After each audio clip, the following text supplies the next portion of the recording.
live. Okay. We'll do it live. Do it live. I'll write it and we'll do it live. Here we go. Ooh, yeah. That happy hour hits different. OutDrank The Coverage, that's the name. For the sports, the food, the whole game. We talking touchdowns in that silver screen. The smoothest host that you ever seen. Roll through on Thursday, 5 p.m. sharp. Let the good times roll, playing that G-Funk harp. OutDrank The Coverage, yeah, that's the spot. OutDrank The Coverage, yeah, that's the spot. All right. What is up, everybody? That's right. I'm a SoundCloud rapper now. I'll put up my Venmo later. You can send me money for that beautiful rendition of OutDrank The Coverage Happy Hour. Intern Noe the Pro, the Commissioner. Before we begin, how are you doing? What are you drinking? I'm doing really well. I saw the countdown with the new graphics. That looked interesting. I had fun with AI today. I did not realize, though, that the counter had a big beep, beep, beep at the end of it. I thought something was wrong. Me too, actually. Yeah, I'm just doing whiskey as usual, Blood Oath. I have the container. Well, probably can't see it. Yeah, Blood Oath. Right. Yeah, so I'm doing that. It's 49% alcohol. It's something I had. I'm trying to go through a lot of the whiskeys that are kind of low right now because I want to just go to Total Wine and get a box, get a bunch of different whiskeys. So just trying to get through some of the ones that are low. How about you? How are you doing? What you drinking? I'm doing really well. I am drinking some vodka, Taka. I've been doing mainly like 99 proofs lately, but I wanted to kind of clean off that for a little bit. Speaking of what? I'm a big fan of Chris Van Vliet, and he does a podcast twice a week he does mostly wrestling now, but he had the Sandman on. I don't know if you remember him from ECW days back in the 90s. So Sandman, heavy drug user, heavy beer drinker. He kind of gave all that up, but he still does drink something now. And guess what it is? 99 proof? 99 proof. Like a certain flavor or just 99 all of proof? them. Yeah, that's the only big bottle I can find of it is man, my earbuds are shortening out, so it's really weird sounding. The only flavor I can find of it in a big bottle is bananas, and I don't like banana. I mean, it's fine, but the only issue I have with 99 proof is it's all these sugar flavors. So it's the same thing if I drink any caramel-based or brown-based liquor. The next day I wake up and my mouth's got like that sugary stick, like you've been eating like a lot of fruit-flavored candy, and so I don't really like that. So I just kind of went back to vodka. Plus, we had a show tonight, and I just wanted to be able to have the vodka. By the way, I want to say I think this is the most people we've ever had at the beginning of a show. We've got 6,500 people already watching. So hey, welcome. By the way, whether you're on Facebook, YouTube, TikTok, Twitch, whatever avenue you're watching us on, if you have any questions, thoughts, or comments, just put them in that chat and it will pop up on our studio. I think the football and the sports gods always look down on us very nicely because we were like, hey, let's just do a random happy hour. Let's just figure out some news. We'll find something. And there's been a lot of interesting news breaking over the last couple of days. We'll be talking about that. We also have a little fun thing that we kind of put together. Again, I've been having some fun with AI. I'm against AI on a lot of things, but I also understand like where AI can help you. Like all jokes aside, like this, it's fun. It's just a fun, goofy little thing. I just took a picture and said, make it look like an action poster. But it also helps me like streamline some things. Like we're going to be talking about Super Bowls that we wish we had seen or we haven't seen that we'd love to see. And I use this for AI. Now, in saying that, some of the logos and some of the other ones I was doing, they were kind of messing up. Speaking of, look at this. While I was watching the timer, bring this back up. Look at the thing. Look at our logo over to the side. Sports, food, movies, and booze. Look at the below one, though. It's never said that below. It always usually says OutDrank The Coverage, but it says sports, food, me-vies, and booze. So AI, Skynet, you're not quite there yet. You haven't caught up to us just quite yet. Also, the big thing on there is you're drinking brown liquor. Yeah, I know. In the picture, I think I will say this: in the picture, the real picture, I'm actually wearing the same shirt. We were holding up shot glasses, and it converted it to tumblers with ice and stuff, which I do kind of look like. But anyway, speaking of, before we officially begin, I guess technically we are beginning with this. Where's the thing? Whoa, something's missing over here. Oh, there it is. Having internet issues and now the restreams, they restreamed and they're doing a great job. Love restreams, but they're one of those that's always changing the iOS at times. It's like, let us get used to something. But in honor of the now dearly departed Ted Turner, who passed away, yesterday at the age of 87, we take a shot for you, Mr. Turner. Legend.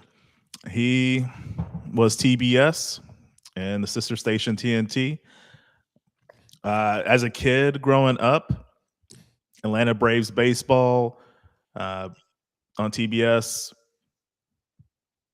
It's sad. I mean, and it's going to happen. He's in his late 80s. Yeah. But that's where I got my love for Greg Maddux and those 90s Braves. And then, of course, on TNT in the mid-90s when I started getting into wrestling, started watching WCW at the right time. When Scott Hall defected from the WWF and went to WCW and started one of the best runs in that company's history. And you just sport. We can do a whole show on just Turner versus McMahon in wrestling, but I mean that's just a minute part of Ted Turner's career, and pioneer in television, very creative mind, just the 24/7 news.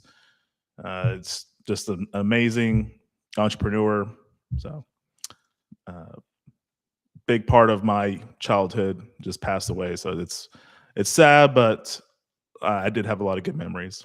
Oh no, and like you said, he pioneered baseball. I saw a great meme that said Ted Turner spent 30 years trying to show the Atlanta Braves across the nation, and MLB has spent 20 years trying to not allow people in Atlanta to watch the Braves. Because if you don't know, and this is one of those things that just blows my mind that they don't fix it.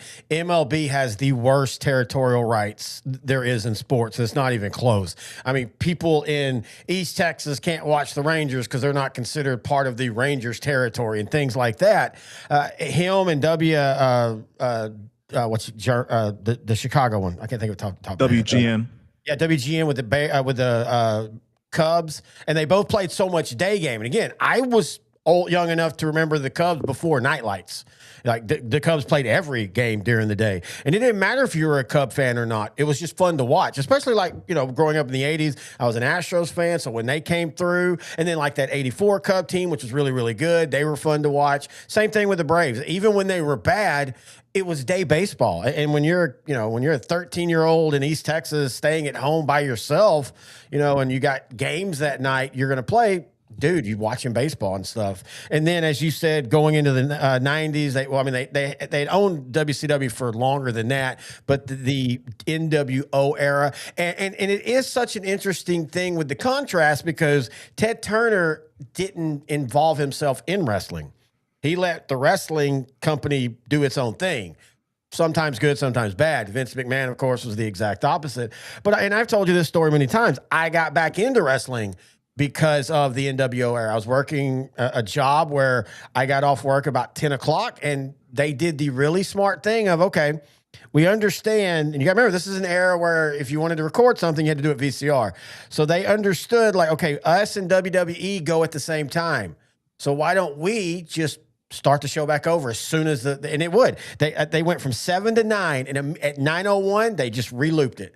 And so I would be getting home right like at 9 o'clock, put on the TV, and I got into it. But also, he gets credit for the Sunday Night Football package that TNT had for a long, long time. And that was one of the best documentaries ever. And it was NFL films, but it was through TNT, was when the Cowboys and the Vikings played in 94 or 95. And it was the 7 days to Sunday. And they just went behind the scenes on both teams, like how they're prepping for this game and stuff. And he was a weird dude, man. Like, he was half the time he came off like like a very right wing. He helped produce the 2 Civil War movies that kind of perpetuated the lost cause belief of the South. But then also he was very Democrat and a lot of other things. Of course, he was married to Jane Fonda. He lived a great life. I mean, he's a dude that at 87, like you'll say sometimes, you're not even sad, man. You just tip your hat, brother. You lived a great life. It's time to go rest. And he is a lot of our childhoods. Well, if you're in the 80s and 90s. Yeah, I couldn't agree more, man. It's a legend past. I appreciate all the entertaining aspects of his businesses, and it was very influential in my upbringing. All right, so now let's go to some salacious stuff. This isn't going away. The Mike Vrabel, Diana Rossini story. Apparently now she was pregnant, 7 months pregnant. They basically went to a cabin together back in 2020. I know people are trying to do the whole, hey, your kid's name is Mike. Okay, look. If you're cheating, you're not that obvious. Like, that's not how this works. The renting of the cabin, I truly believe. I don't believe she named her son after Mike Vrabel. That just makes no sense. That's like that stuff when they go, like every year the NFL, as soon as one Super Bowl's over, they post the next Super Bowl's logo, what it's going to look like. And everybody, oh, well, look, that's a shade of green. That means they're telling us it's going to be Philadelphia. Okay, if the NFL is trying to pull the wool over our eyes, they're not going to give us clues. Like, that's just not how conspiracies work. Same thing with this. And I said it in the short. I'm going to say it again. All you men that are commenting on this, y'all are no better than the chicks that watch the Housewives of Ghetto Hills or whatever it is now. You're just enjoying this drama for no reason. It's so weird to me. It makes sense to me because there's a lot of whoa, excuse me, sir. I was going to make a very valid point. Well, spill the tea, baby. Let me get my drink. Let's talk. That pink cup. Hey, peach cup, mother. So my thing is, there's a lot of dead period as far as sports news during this time period, and a lot of us fans are just grasping for anything. This is more soap opera. It really doesn't, in a way, okay, it does indirectly, but really it has nothing to do directly with on the field or on the court play. So I get it in the sense that we're just craving for some type of entertainment. It just so happens to be off the field.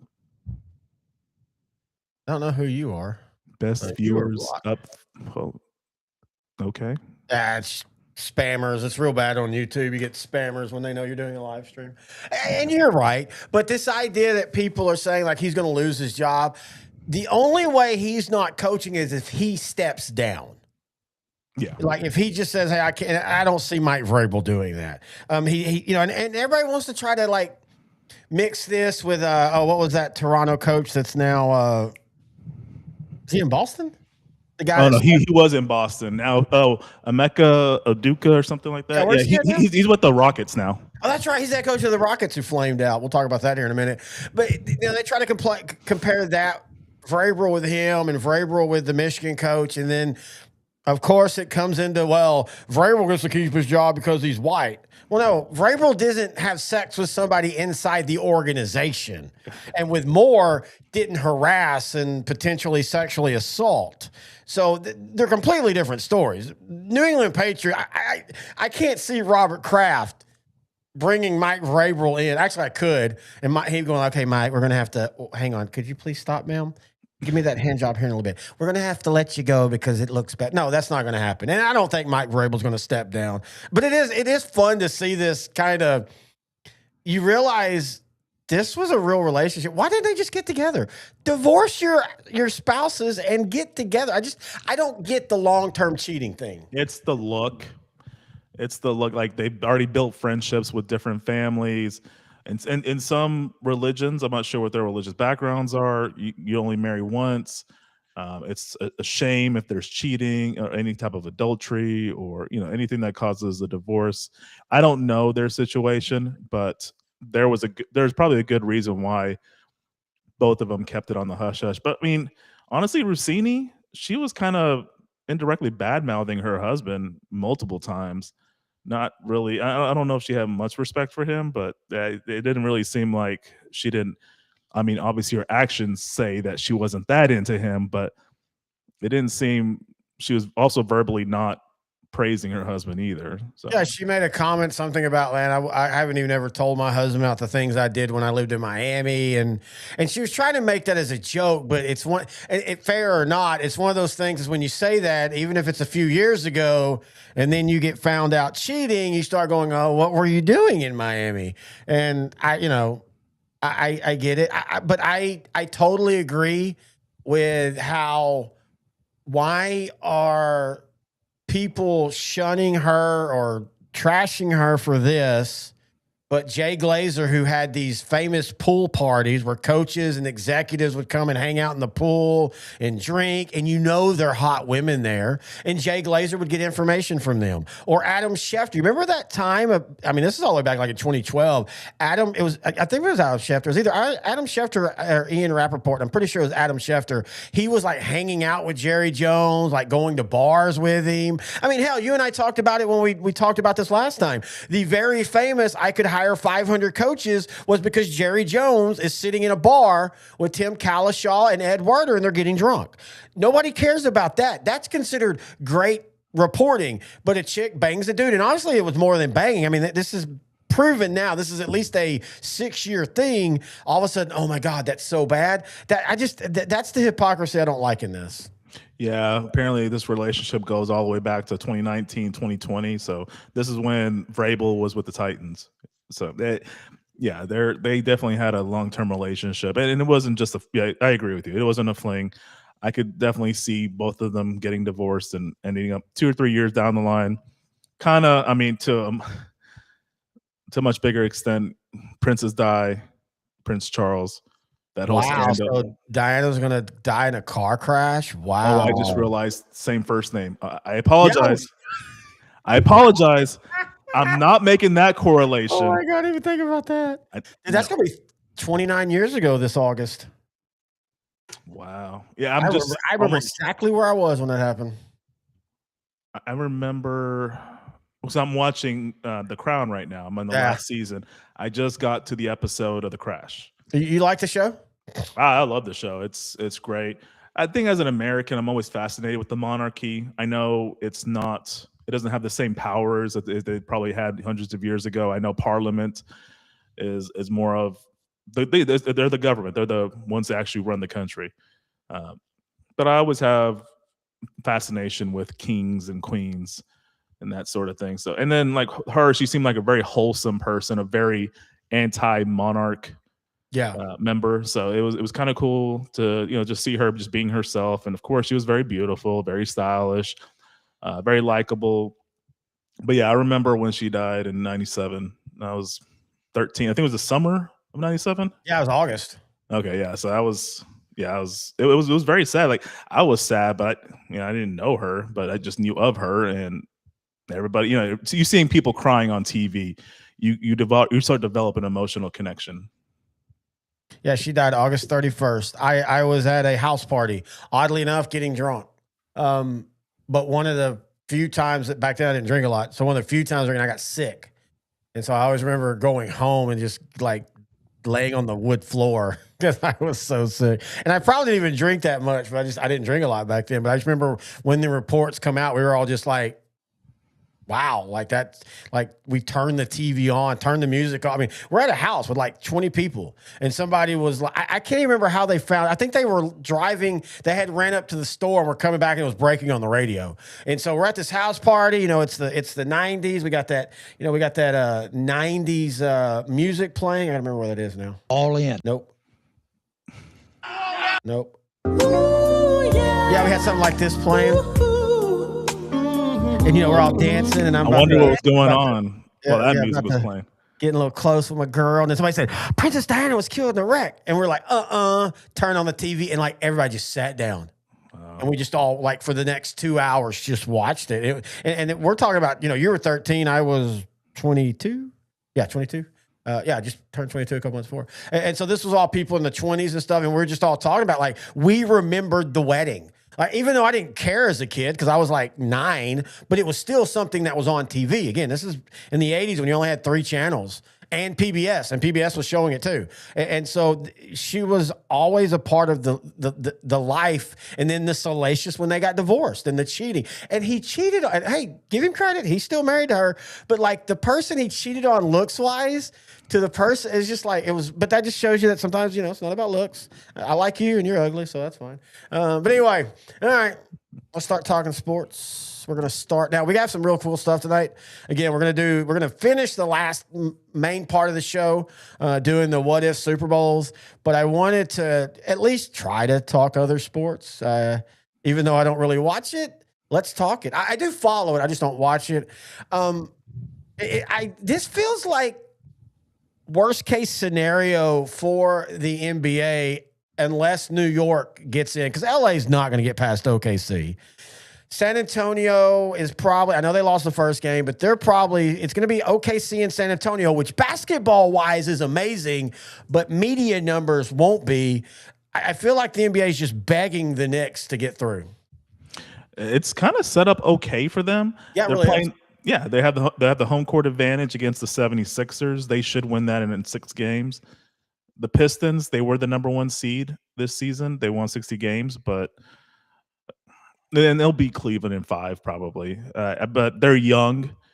I don't think they'll beat the Knicks. I'm not saying they're not the better team. I'm just saying the Knicks are more experienced as far as age. They have a young core in Detroit led by Cade Cunningham. But the Knicks have Jalen Brunson. They've been knocking on the door the past couple of years. I think they're going to finally break through this year. Now, whoever comes out of the East, it really doesn't matter. I don't think they're going to beat Oklahoma City or San Antonio or even Minnesota. Minnesota is a very tough out. I think even the Lakers, because I think Luka might be back by then. Of course, he's going to give up 60 points, but he'll score 60. I don't know what it is about the NBA, but outside of little pockets since like 2000, the West just is always better. Yeah, it has been a while since the East had a very formidable team that could really match up well. I mean, I know last year the Pacers took the Thunder to 7 games, and really the Thunder only won because Tyrese Halliburton tore his ACL in the first half of Game 7. So, I don't think anyone coming out of the East is going to beat any of the whoever comes out of the West. No, I do think it's going to be Oklahoma City and the Knicks in the finals. I still think San Antonio. I think San Antonio's arrived again. I know the NBA is hating it because San Antonio is one of the smallest dynasties ever. And it sucks because the actual San Antonio fan base is probably one of the best in basketball, all of sports. But again, the media market. And though they're a little bit more exciting now than they were back when they were winning with Tim Duncan and David Robinson and Parker and Ginobili and all that, they're a little bit more exciting. They still play a little bit too disciplined and sound basketball. I think the NBA is just begging for the Knicks because that gives you, they would love the Lakers and Knicks. Let's be honest. They would love that, even though that wouldn't be the best. And the sad thing is in the East, the first round was freaking awesome. 7-game series, 7-game series, 6-game series, 7-game series. You feel like the NBA should be happy, but I don't know. It feels like the playoffs this year are kind of a dud. It's been a little cathartic, I'd say. Orlando, I agree with you. That first round, especially in the East, Orlando was up 3-1 on the Pistons, blew it. The Hawks, they hung with the Knicks for a few games, but then the Knicks blew them out by over 50 points in Game 6. Oh, dude, that game, and then the Knicks' first win over the Sixers, it was a 50-point and a 39-point. That's the highest back-to-back games a team has won in the playoffs in the history of the NBA. The Sixers came back in the Game 2 and hung with the Knicks before the Knicks prevailed. So I could definitely see Philadelphia getting at least 2 games out of this series. But that is an impressive 2-game stretch by the Knicks. Now, I will say, hey, kudos to the 76ers. They are the 7th seed. They went into Boston, Game 7. They got lucky. Jason Tatum got hurt. He wasn't available for Game 7. They eked out a big win. The Celtics, they won the title against the Mavericks 2 seasons ago. They live by the 3. They die by the 3. They died by the 3 and injuries. this season. I don't know what they do going into next season. They trade for the Greek, the Freak. Oh yeah, Giannis. Yeah, Milwaukee star Giannis Antetokounmpo. He'll be most likely not a Milwaukee Buck in the 2026-2027 season. I could see Boston. Are there any other teams that could possibly get him? Lakers. Just because of the Lakers? Just because, yeah, honestly, just because. I tell you a very, very outside, and the only reason I don't think they will is because they don't control their first-round picks past this year. Dallas. You give Kyrie to Milwaukee, but the problem is they don't have the draft capital. That's going to be the biggest thing. They don't have the draft capital. OKC doesn't need him. San Antonio doesn't need him. That's the problem for the Freak this year is there's only 2 or 3 teams that need him and can give him something back. The Celtics being the obvious one. They can send Brown and 3 first-round picks for him, and that's where he's at age-wise and career-wise. That's a perfectly good trade for Milwaukee. Milwaukee can get Jaylen Brown and some draft picks. That'd be a win for the Bucks for sure. Exactly, it'd be a win for both. Celtics get that guy inside because I think you're right, and I think they acknowledge like, hey, and I know we're in a 3 era, but they too many threes, and you need some inside presence. He gives you that, but I do disagree with you. I don't necessarily think Detroit dog walks Cleveland. It's funny because Cleveland was in Detroit's position last year, and we kind of knew. I remember doing the playoff show going, yeah, they're a high seed, but that kind of feels like Detroit right now. Yeah. I mean, it's going to be a struggle for the Pistons, but I still feel that the Cavaliers will probably lose in 6 games. If they get to the conference finals, I'd be happy. This is the post-LeBron era Cavs that build through the draft, and they have a lot of good young talent. There's a lot to like about the team, and hey, if they can get there, great. It's a wide open season in the East. Moving on to the West, though, for the teams that didn't make it out of the first round, there's a lot of question marks, except for Portland. They overcame a lot of gambling issues to start the season. That's true. Good point. But like Denver, how long are they going to? They won a championship with Jokic, probably one of the best players in the world. But they've had playoff disappointments since. Well, I read a great stat about that. It makes you think. Do you know Denver with Jokic has never beat a 50-win playoff team? Really? Go look at their run. People try to compare their run to the 2011 Mavericks. No, the 2011 Mavericks went through a gauntlet. Like that's what makes the 2011 Mavericks season or championship so amazing. You okay there, buddy? Yeah. Struggling. Glad no one can see but that's that. what makes the Mavericks 2011 season so great is you go and look at who they beat. Now you go look at who Denver beat. I'm not knocking Denver, but it is a weird thing. And you look at the Rockets. To me, the Rockets are the biggest disappointment. And I get it. Durant got hurt. I get it. What's his name got hurt early in the season. But you got to beat the Lakers, who are just as hurt, if not more. I think Golden State has one last push in them because I think Dallas is going to eventually trade Klay Thompson back to them, which might give them maybe they can get a first round out of them to then parlay into a trade for someone, whether it be the Freak or Brown or somebody. It feels like Phoenix has been on the cusp. They made they made the finals and then lost. Them and the Mavericks have kind of mirrored each other. Made the finals, they lost, they overachieved, and then they moved players around and they've underachieved. The West is weird, but I also feel like we're about to see San Antonio and OKC for the next 10 years. Yeah, there's enough veterans and youth. So, I could definitely see them atop of the standings. And Minnesota is another player away from joining them in that category. That's a tough out, no matter what. I think Minnesota gives the Spurs I think that's a 7-game series, easy. I think I disagree. If they were healthy, yes, and great game 1 win. But how many times you see that in hockey, basketball, any 7-game series, the underdog steals game 1 like all the time, and they are the true underdog because they're not healthy enough.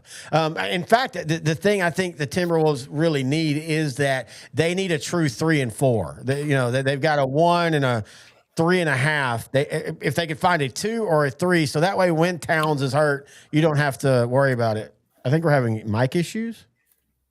Yeah, sorry. Can you hear me? Yeah, I can hear you. I've heard you the whole time. Okay, good. Yeah, I have a little bit of mic issues, but I'm back. Yeah, I did hear you. So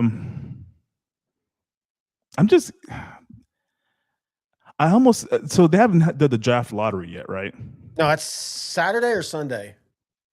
What if the Mavericks do the same thing that the Wings did on the women's side and get back-to-back number 1 draft picks? Yeah, and then you probably get the BYU guy. I know if they stay where they're at, which is 8, a lot of people think they're going to get that Louisville point guard who phenomenal, but his freshman year wasn't really good, and so there's some questions about that. But yeah, and for the Mavericks, they have to hit on this because they don't have a draft pick for 4 drafts unless they number 1 unless they make trades. And so, in saying that, I think they got the best guy they could get to step in and run things for the Mavericks. Yes, they have a new president of basketball operations, a position that Jason Kidd applied for. So I'm wondering what his future is as Dallas Mavericks head coach. What are your thoughts? I think he gets at least this year. It's a little late in the process now. I think you give him one more year. I think Jason Kidd's been perfectly fine as a head coach. I mean, hell, he led them to a final. He also, people forget, led them to a Western Conference final. You know, it wasn't, again, that's the whole frustrating thing about the Luka situation was you could say that run to the finals against the Celtics was a little flukish as where they were seed-wise, but in the last 5 years, the Mavericks have either missed the playoffs or at least made the Western Conference Finals. They made a Western Conference Final, they got eliminated. They made a final, they got eliminated. And for all you Maverick fans that are like, oh, woe is us, look at the Knicks. Look at where they're at. 3 years ago, the Knicks were a laughing stock. Like, literally, everybody was laughing when Jalen Brunson basically went to the Knicks because his dad coaches there. And everybody's like, well, yeah, he's giving up a chance to win. And now the Knicks are in the, East semifinals, and you feel like they're going to make at least the East finals, and then they should be good next year as well. So Dallas fans, it takes a flip. 2 players and you can be in. But yeah, Dallas has to hit on this draft. Oh, definitely. Yeah, because like we were talking about, just looking forward in the future, Oklahoma, they have youth and experience. San Antonio, they're very young, and they have a star in Wemby. Minnesota, they have a star in Ant. Lakers, LeBron is going to retire pretty soon. He's my age. He'll be 42 at the end of this year. Luka, once he's healthy, I mean, he's going to be their number 1 guy. And they have another guy, Austin Reeves. So they have some youth with experience. The Lakers probably will be a top 4 team for a while. So the Mavericks need to do something drastic because they do have a star in Cooper Flag, but they need to pair him with somebody. And it's not Kyrie Irving. As much as I like him, he's on the wrong side of 30. He's not going to be there long term. The Mavericks need someone in their mid-20s. See, I will say this. I do disagree with you about the Lakers. If LeBron moves on or retires, Luka is great. Austin Reeves is great, but they don't have a lot of depth. The fact that the fact that they beat the Rockets to me is more on the Rockets. And I know technically the Lakers were the 4 seed, but to me, that's on the Rockets.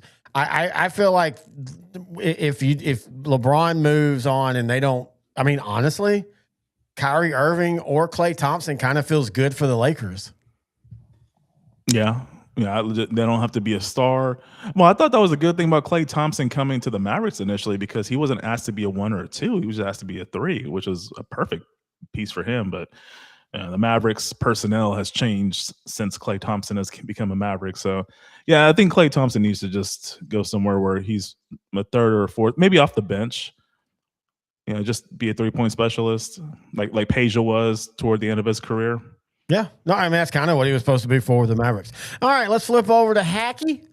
As Jim Neal, the general manager for the Stars, came out and said today that Mikko Rantanen basically tore his MCL all the way back to the Olympic playoffs or the Olympics. And that's why in season stuff like that, it's a really tough thing to do because you got major injuries that affect the playoffs. And I'm not saying him being 100% healthy changes things, but I kind of feel like it does. Though I still feel like you see it with the Oilers losing to the Ducks and the Stars losing to basically the number 3 seed, Minnesota. A lot of that is you look at how many games those two teams have played over the last 4 years, and it's a lot. I don't think this is necessarily a bad thing for the Stars. It sucks as a fan, but I don't think it's necessarily a bad thing for them long term to not play as many games.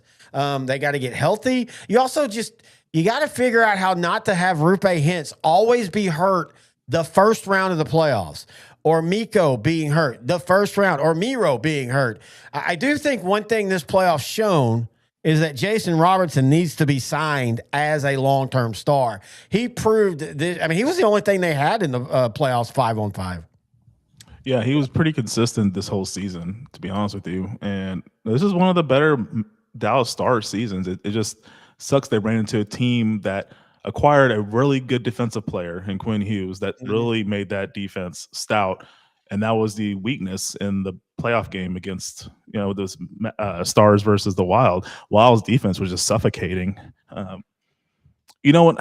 And I'm sad the Mavericks. I keep thinking about basketball. I'm sad that the Stars didn't make it out of the first round. But Stars, Oilers, Florida Panthers, who didn't make the playoffs because of a lot of injuries. I think just fatigue. Both those 3 teams have made deep runs the last 3 seasons. It was bound to happen. But all 3 of those teams are going to bounce back next season. I'm not as positive on the Oilers because we still don't know the future of Dre Sadel and McDavid. They'll probably still be 2 more years. So I mean, he's not going anywhere. Yeah, you almost feel like that duo's time in Edmonton. And Edmonton has a history of this where they have a bunch of stars, but they just can't keep them for long term. I just have a hunch that that's not going to last past 2 more years. But the thing I was wanting to talk about the Stanley Cup playoffs, as much as I'm sad about the Stars, I'm really excited about these final 8 teams. 5 of the 8 teams are teams you would not expect to make it this far. The Montreal Canadiens, the Philadelphia Flyers, the Anaheim Ducks, Minnesota Wild, and a team that hasn't made the playoffs since 2010, the Buffalo Sabres. It's I agree. I love the parity. Now, it could very well end up being the top 2 teams in the Stanley Cup Finals in Colorado and Carolina, but I want some chaos at this point. I want to see the Sabres make it all the way to the finals. I want them to play the Anaheim Ducks. I just want some weirdness. I do too, but it's going to be Colorado and Carolina. In fact, that's the thing that sucks about the upheaval. It's like the NCAA basketball tournament, which we'll talk about here in a second. You want the upsets until the next round, because then in the next round, the better team ends up beating ass, and that's what's going to happen. Carolina has dog walked Minnesota in the first 2 games, and that's not going to get any better. I'm sorry, Colorado, not Carolina. I do enjoy the Buffalo Montreal, though. Let's also remember, again, Montreal made a final not that long ago. It was a fluke final, but they still made the final. And so, it's not like this is this team hasn't done anything like Buffalo in 20 years. But yeah, that's, we'll see. I just feel like Colorado and Carolina are now built to roll everybody. Yeah, Carolina has been knocking on that door for the past few years. They've had the Florida teams get in the way, both the Tampa and the Panthers. But now Tampa's eliminated. Florida didn't even make the playoffs. Kind of a clear path. Tampa has now been knocked out in the first round 4 straight years. I think the Lightning Stanley Cup window has officially closed. Nothing wrong with that. Tip your hat. Y'all were a force for 5 years. It took y'all a while to finally break through that door, and y'all finally did, but I think it's time to sunset a bunch of them, and Tampa needs to kind of figure out how to try to rebuild or retool along the way. But anyway, speaking of the NCAA, I don't have any great graphics. The NCAA is doing something that nobody wants. And this is where, I get it. We're in a weird time now. Corporations roll, billionaires roll, money rules. Money's always ruled, but it really rules. We're in a gilded age, basically.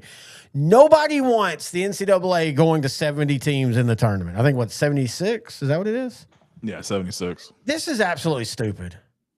Yeah, it was ridiculous when they expanded it to 68. Now it's even crazier that they're going to 76.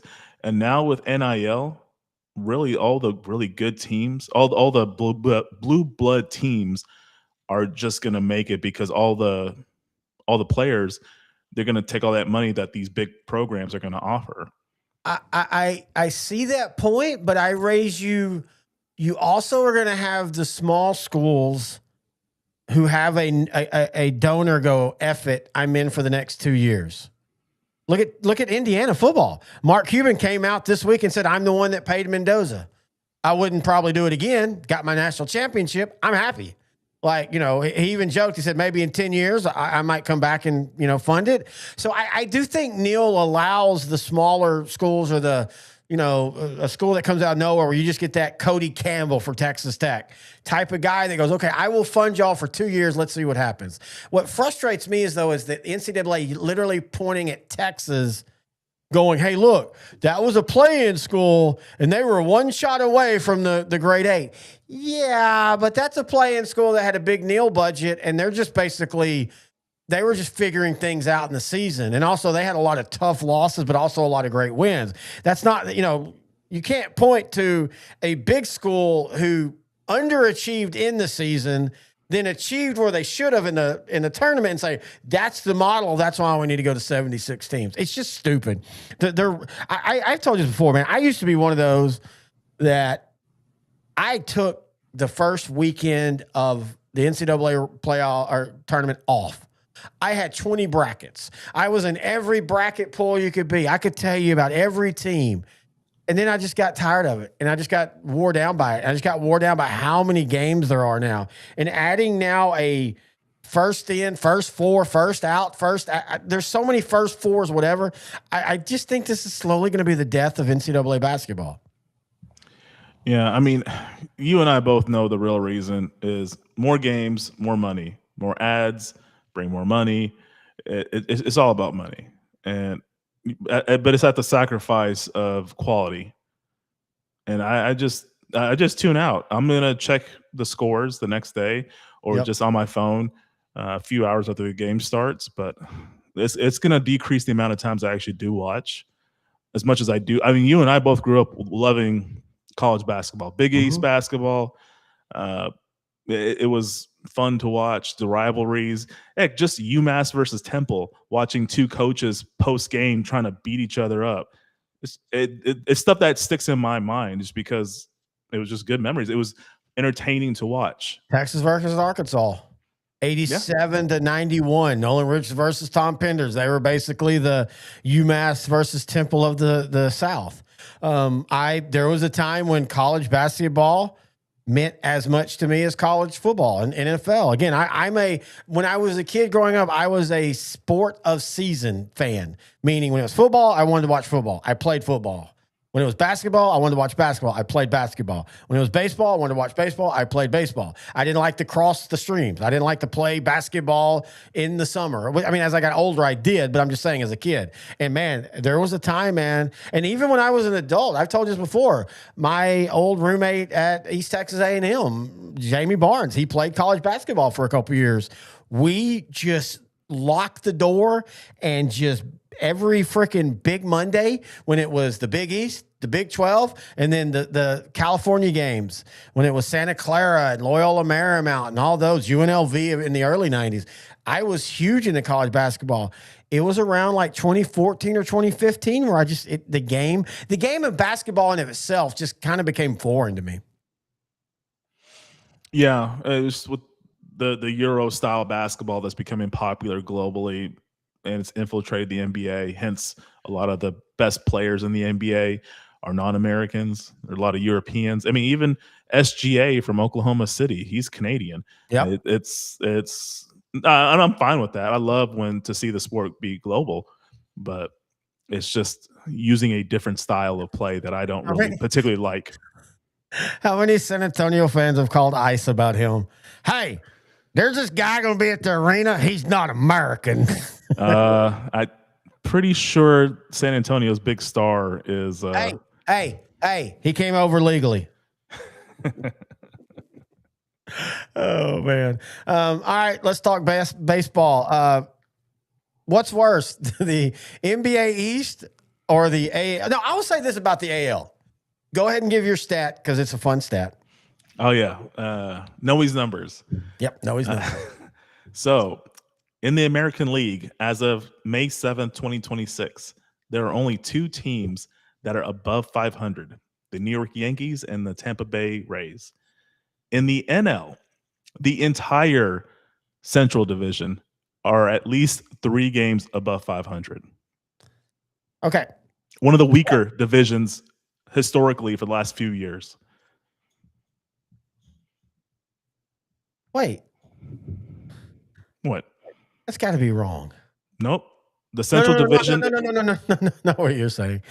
I typed in AL versus NL 2026 intra-league record. And it says the National League holds an early season advantage over the American League for the 2026 interleague play. That makes sense. But does this sound good? Sound right? Intra-league records right now, supposedly by AI, is the NL in 2026 has won 277 games and lost 257. I think that's a made-up stat. Or it's a historical stat. Yeah, I think that's what it is. I think it's a historical stat. So here's my thing. Is the AL bad? Or is the AL all just around the same? I think it's around the same. And obviously, we've only been through a little over a month of baseball. So it's still early to tell. There's teams that are probably going to go on winning streaks in the summer. We'll find out who these teams really are in late July, early August. It's going to take a while. Chicago White Sox, they got a guy bashing home runs. I think he came over from Japan. That dude's been beasting. Yeah. So the White Sox are better. The Athletics are better. There's a lot of teams that were bad the last few years that have gotten better. So right now, it's just a lot of teams just beating each other up. But things will settle. There's not many bad teams right now in the American League. You go in the National League, there's more teams with above 500 because there are some bad teams. But even those bad teams, like even Colorado's, they've won more games than I thought they'd win. So Colorado on the year, I mean, yeah, you're right. They're happy with what they're doing. They're 15-23. They're just normal bad. Pittsburgh has done this now for a few years where they start strong till June and then they kind of swoon. You look at the NL East, you got the Braves. For all the talk about the Central, the Braves are rolling right now. They're 8 games above. Hey, we talked about it in our baseball preview. The Braves are the Blue Jays last year. Yep. You and I felt that they were going to be either really, really good or really, really bad. Well, they're the Blue Jays, but they've won a World Series in the last 6 years. So they've got a lot of players that at least know how to win when it matters. But you look at the rest of the East. The Nationals are second at 18-20. Yep. You look at the Mets. I guess this is just the Mets thing now. Every other year they're going to be in the playoffs and a threat, and then they're going to suck. You look at the West, it's the Dodgers, it's the Padres, and then everybody else has a losing record. So honestly, outside of the Central, the West and the East are looking just like the American League. And I feel like the American League still has – I am really disappointed in the Orioles. And I told you this. After the second playoff flameout, it was like the Detroit Lions. I told you, I'm like, oh, shit. This is a young team that now's not performing in the playoffs. And then last year, they bottomed out. Everybody's like, oh, no, it's just injuries. Bad luck. We're going to get a new manager. Now they're sitting at 17-20. The Blue Jays are 16-21. The Red Sox are just terrible. And the Red Sox are imploding. They fired Joey Cora. Nobody's happy about that. The Red Sox are weird. Ever since they traded Mookie Betts, that team has not been right. Yeah, they have not been right. And a lot of fans were really mad about that. They didn't understand. That was their Luka, wasn't it? He was their Luka, yeah. Yeah. It just baffles the mind to trade someone that young, that talented. And, of course, as a Maverick fan, as a Cowboy fan, trading a 26-year-old generational talent is familiar to us. I'm going to drink to that real quick. Sorry. Ted Turner, we miss you, Luka. We miss you, Micah. But yeah, for Boston, Red Sox trading Mookie. But even going into this season, they had division title aspirations. A lot of people predicted them to represent the AL in the World Series, but they just had us. Now they can right the ship. They have the talent. They have the pitching. Crochet was the Cy Young favorite in the AL in many predictive polls or whatever. So they have the talent. They can always right the ship. 2019 Washington Nationals, I think, were 19-31. Yep. And they had a big run to end the season, made the playoffs, won the World Series. It can happen. That's why I'm not overreacting to any of this. You never look. I know you've heard me say this many times. I didn't say this. This is an old saying. You're going to win 60. You're going to lose 60. It's what you do with the other 40 games that matter.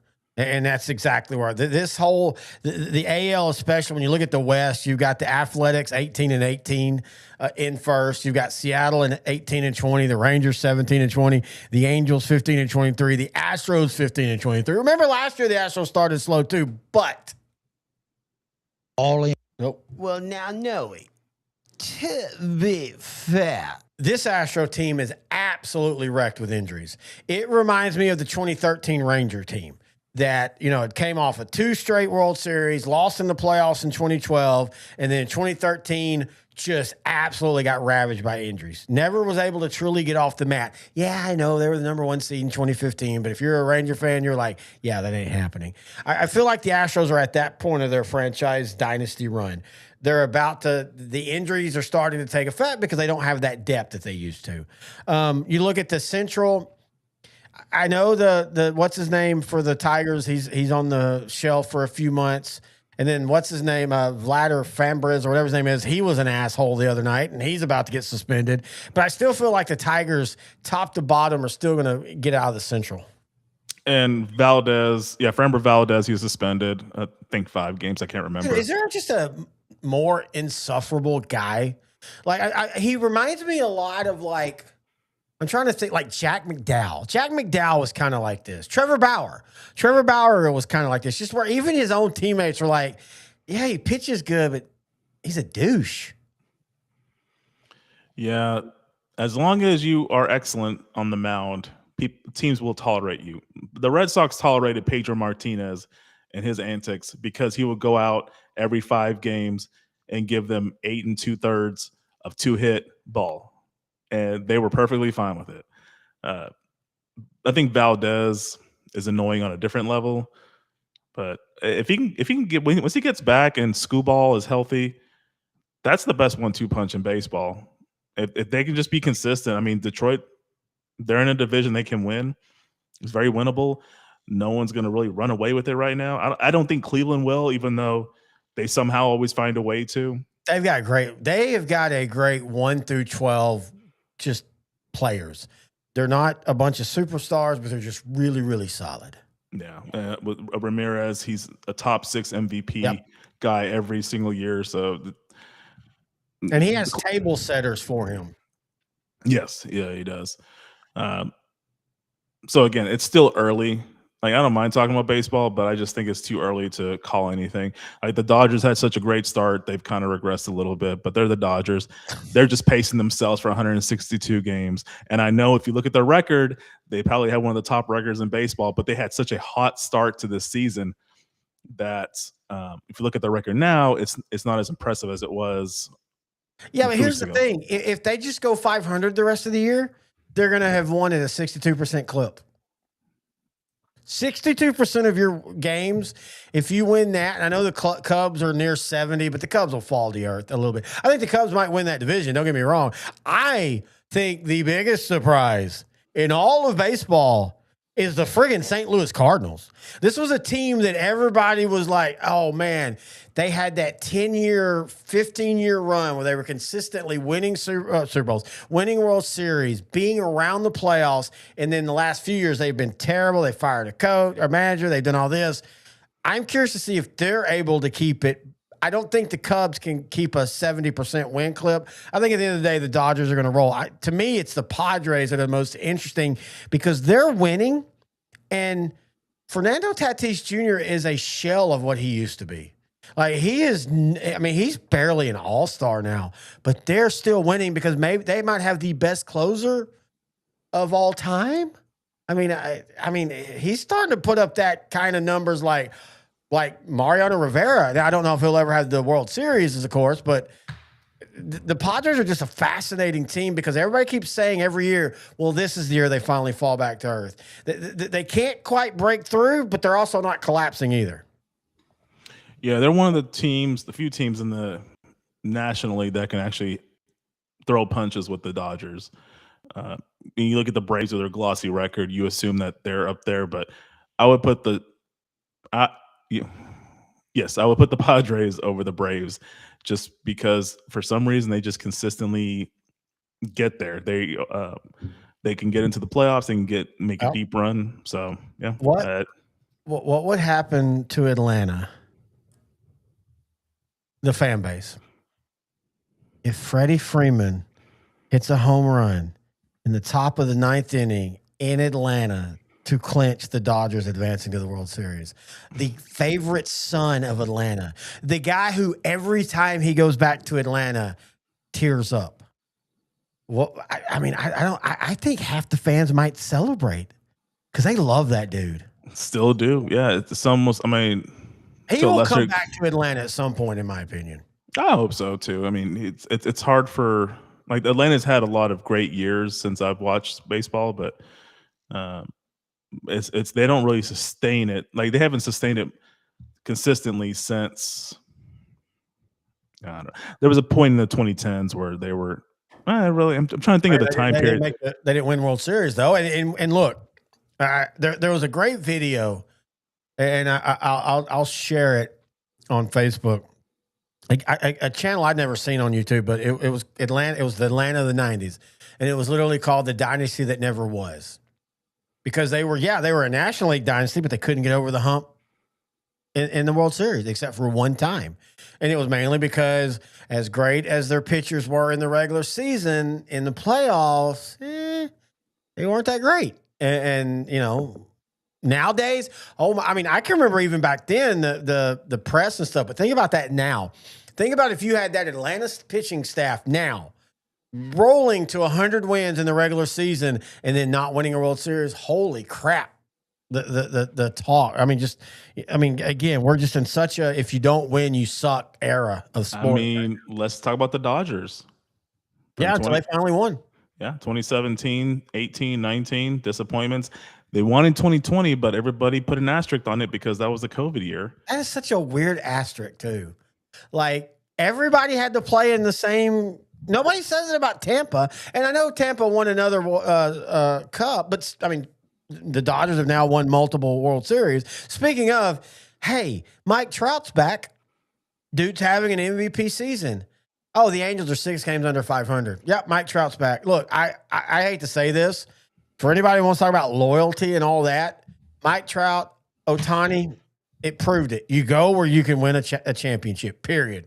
If you can't win a championship where you originally are, go to win a championship. I've never understood how people do that in basketball. Oh, LeBron only chased the ring. Well, yeah, isn't that what players are supposed to do? Like, oh, I can't win here? I want to go over here then. And this idea, well, Jordan never chased the ring. Well, yeah, because his front office finally said, hey, let's build a team around him. Like that is such a weird thing to knock players on. Jordan was on a mid team or on a bad team that he made mid. Doug Collins? Yeah, Doug Collins was Doug Collins fired. Yeah. There was just Collins. Doug Collins. No, he really did. He had kinky hair.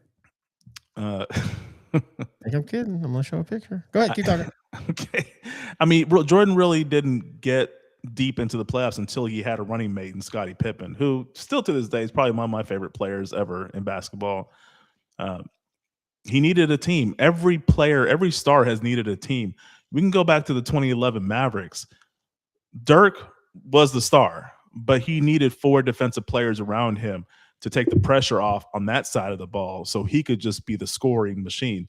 Those other guys, they can hit threes, so they can help complement great guys off the bench. It was a complete team, but a complete team that fit around their superstar player. Yes, kinky hair, Doug Collins. Kinky hair, Collins. Kinky Collins. One of the best broadcasters. By the way, I loved what NBC did this year, where they brought him back. They brought Marv Alberts back. I can't remember the game. And they even did the old NBC Open from the 90s, like the John Tesh. By the way, John Tesh, people, is one of the most fascinating guys. He's a musician who also hosted Entertainment Tonight for 15 years. And then he wrote the NBA intro for NBC that became iconic, because in the 90s in the 80s you watched basketball on CBS. In the 90s it was NBC and then TNT. That's the only two places, and they shared all their broadcasts, which I think is awesome. More companies need to do that. Anyway, I just thought I'd bring it up. Can we talk it now? Can we talk Super Bowl matchups that should have been, that never have been, that we want to happen? This is one of those we just had fun. You and I have had this discussion many times, many times. And we've talked about doing a whole video on it. And I'm like, hey, let's just do it today. We got nothing to talk about. Well, we ended up having stuff to talk about. But I want to close the show out with this. Super Bowl matchups that should have been, could have been, would have been, but didn't happen. Where do you want to start? It's top left. Let's just start from the beginning. I think the most obvious, and by the way, I can't see it because of how this works on my thing. Let me put this up. We also have, we have the Super Bowl matchups that should have been by era, by year, by players. And then at the bottom, as you can see, the Super Bowl franchise matchups. I think the biggest one that has never happened, that we all want to happen, is the Cowboys versus the Raiders. Now, in saying that, it's lost a little bit of luster because LA or Las Vegas Raiders don't sound as good as Oakland or LA. But seriously, just for the historical point, the Cowboys and Raiders never meeting in the Super Bowl just feels weird. Yeah, the amount of AFC and NFC championship games both teams played in, neither of them could just make it in the same year. 76, I think the 80. Cowboys. Yeah, 1980, the Cowboys lost in the NFC title game to the Eagles. The Raiders, I believe they were a wild card team. I think they were the first wild card team to make it to the Super Bowl. No. First wild card team to win a Super Bowl. Yeah, because the Cowboys in 75. Yeah, when they lost 21-17 to the Steelers were the first wild card team. You had 77 where the Cowboys make it to the Super Bowl, but Denver beats the Raiders in the playoffs. You have 80 again. You have 82 when Dallas loses to Washington and the Raiders beat Washington. Now, in saying that, as much as I love the Cowboys, the Raiders would have donkey stopped the Cowboys in 82 as well. But yeah, the Raiders, Cowboys. You didn't go back into the 90s, 92, 93, which is the game that Buffalo just absolutely. Oh, that was the 1990 AFC. Oh, that's right. That's right. It was 99. Sorry. But they played another one, I know. But anyway, the 90s, the early 90s Raiders, that could have been. Also, so here's the thing. You're going to see the Cowboys a lot early because, they were always around the Super Bowl. We're not talking about just random teams. We're talking about teams that were close to the Super Bowl or historically, like in the franchise matchups. Well, I would say the 93 season would have been a possibility. The Raiders made it to the divisional round. They played Buffalo. Yeah. They had beat the Buffalo Bills in the regular season, and they hung with the Bills in that game. So that would have been a year where, had the Raiders won, they would have played the Chiefs. I believe the Chiefs would have hosted, and who knows what would have happened then. That's just a conference championship. Because isn't that the year that the Chiefs beat Houston on the road in the first round? Yeah, so the Chiefs beat Houston in the divisional round. Houston was a 2 seed, and the So in the wild card round, the Chiefs hosted the Steelers. Huh? Buffalo was a 3 seed that year. No, that was in 92. Buffalo didn't win their division; they were the wild card.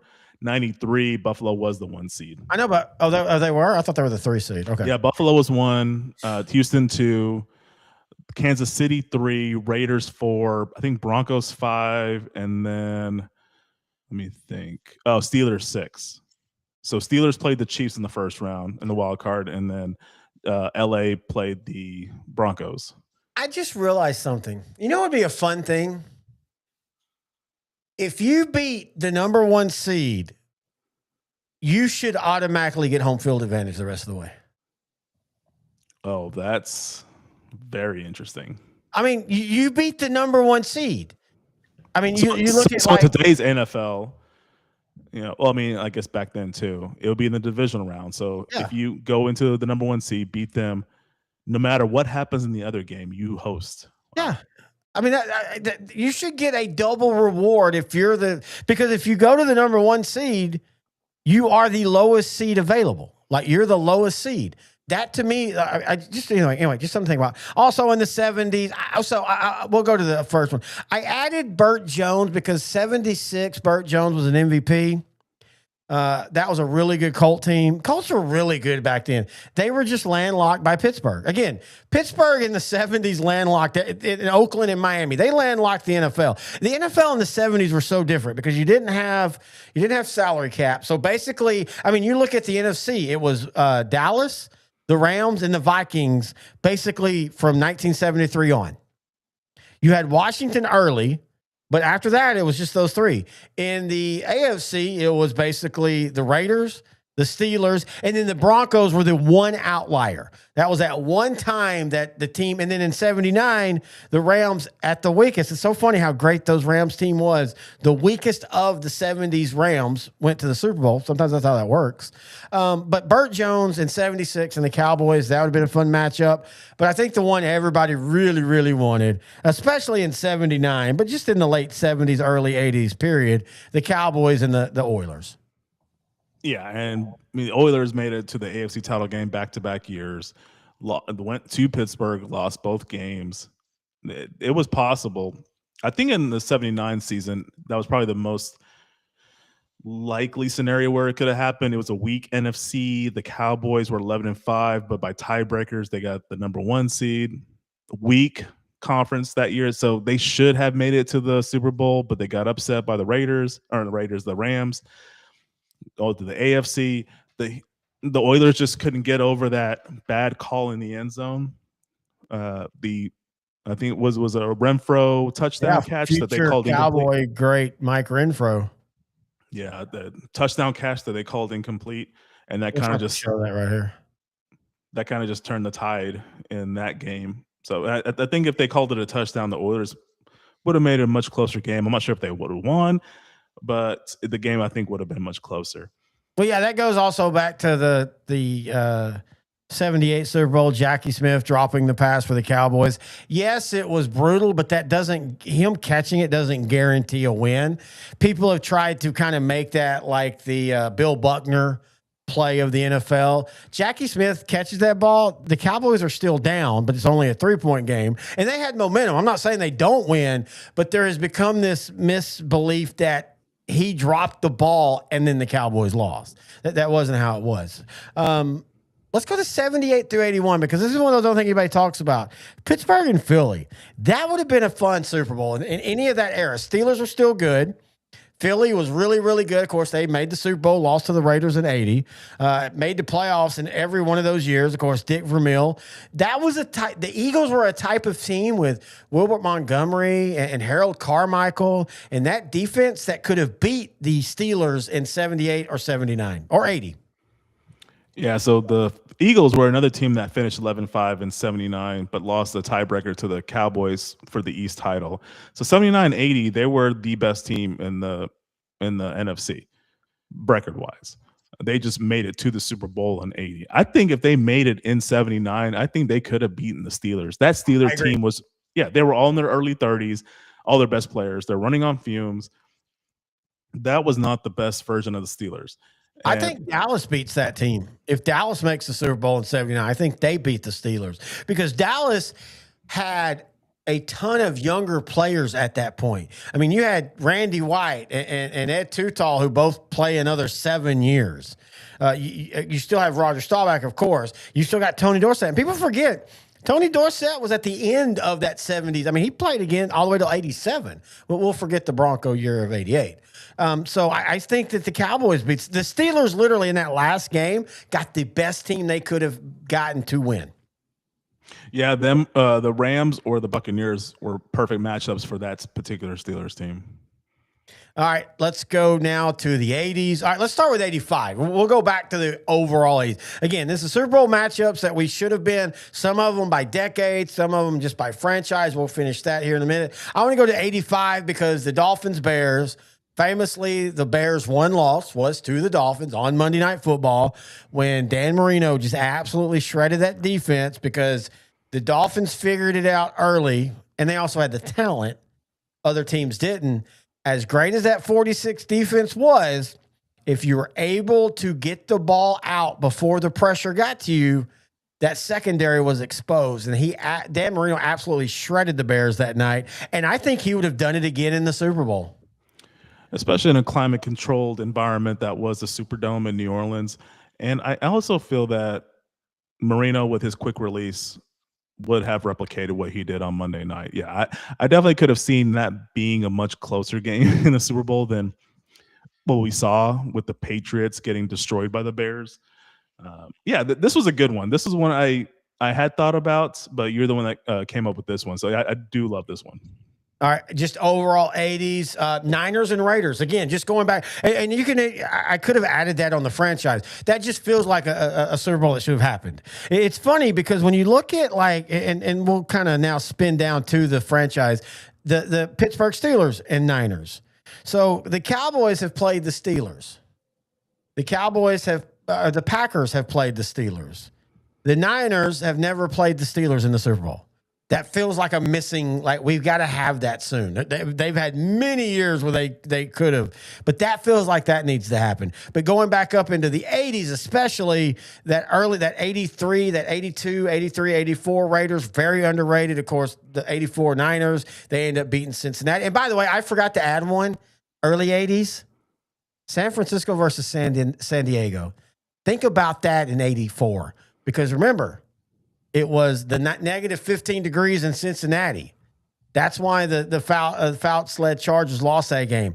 Think about the Niners and the Chargers in the Silverdome, weather controlled.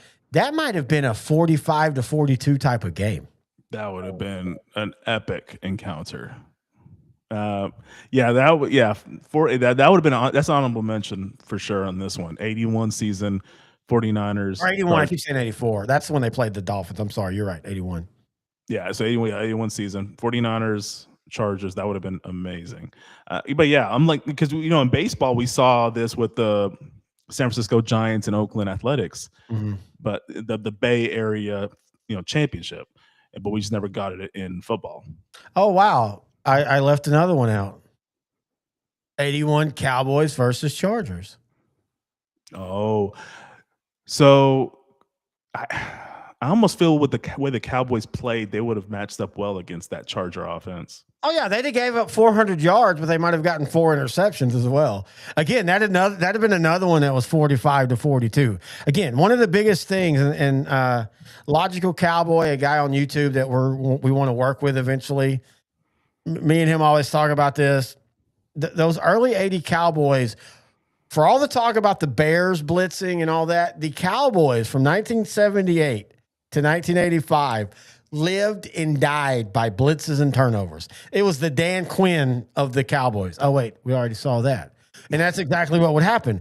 When the Cowboys defense was rocking, it was turnovers and sacks. But they'd also give up 350 yards and 4 touchdowns. That's why I say this, and I think he will eventually get in the Hall of Fame. But the reason Everson Walls is not in the Hall of Fame, even though he led the league in multiple interceptions multiple times, is he also gave up a ton of big plays because that defense was so single high safety, Michael Downs coming off the edge, the Jamal Adams of the early 80s, and them against San Diego. Oh my God, that'd have been such a fun chess match between two legendary coaches and two legendary franchises. Moving on to 86, I wanted to make a comment on this one because your initial photo of this had the Cleveland 49ers. Yeah. Basically the Cleveland helmets with the 49er logo. Look, I'm not going to lie. We used AI for this stuff. Again, AI can be great for stuff. You should have seen the other ones. There would be one that was it was Detroit. So here, just for, we'll come back to it. But I talked about the 90s, Detroit versus the Oilers, run and shoot versus run and shoot. Well, the first time I did this, it was the Houston Texans logo. And then I'm like, no, please take out the Houston Texans logo and change to the Oilers. So then it was Houston Texans versus Houston Oilers.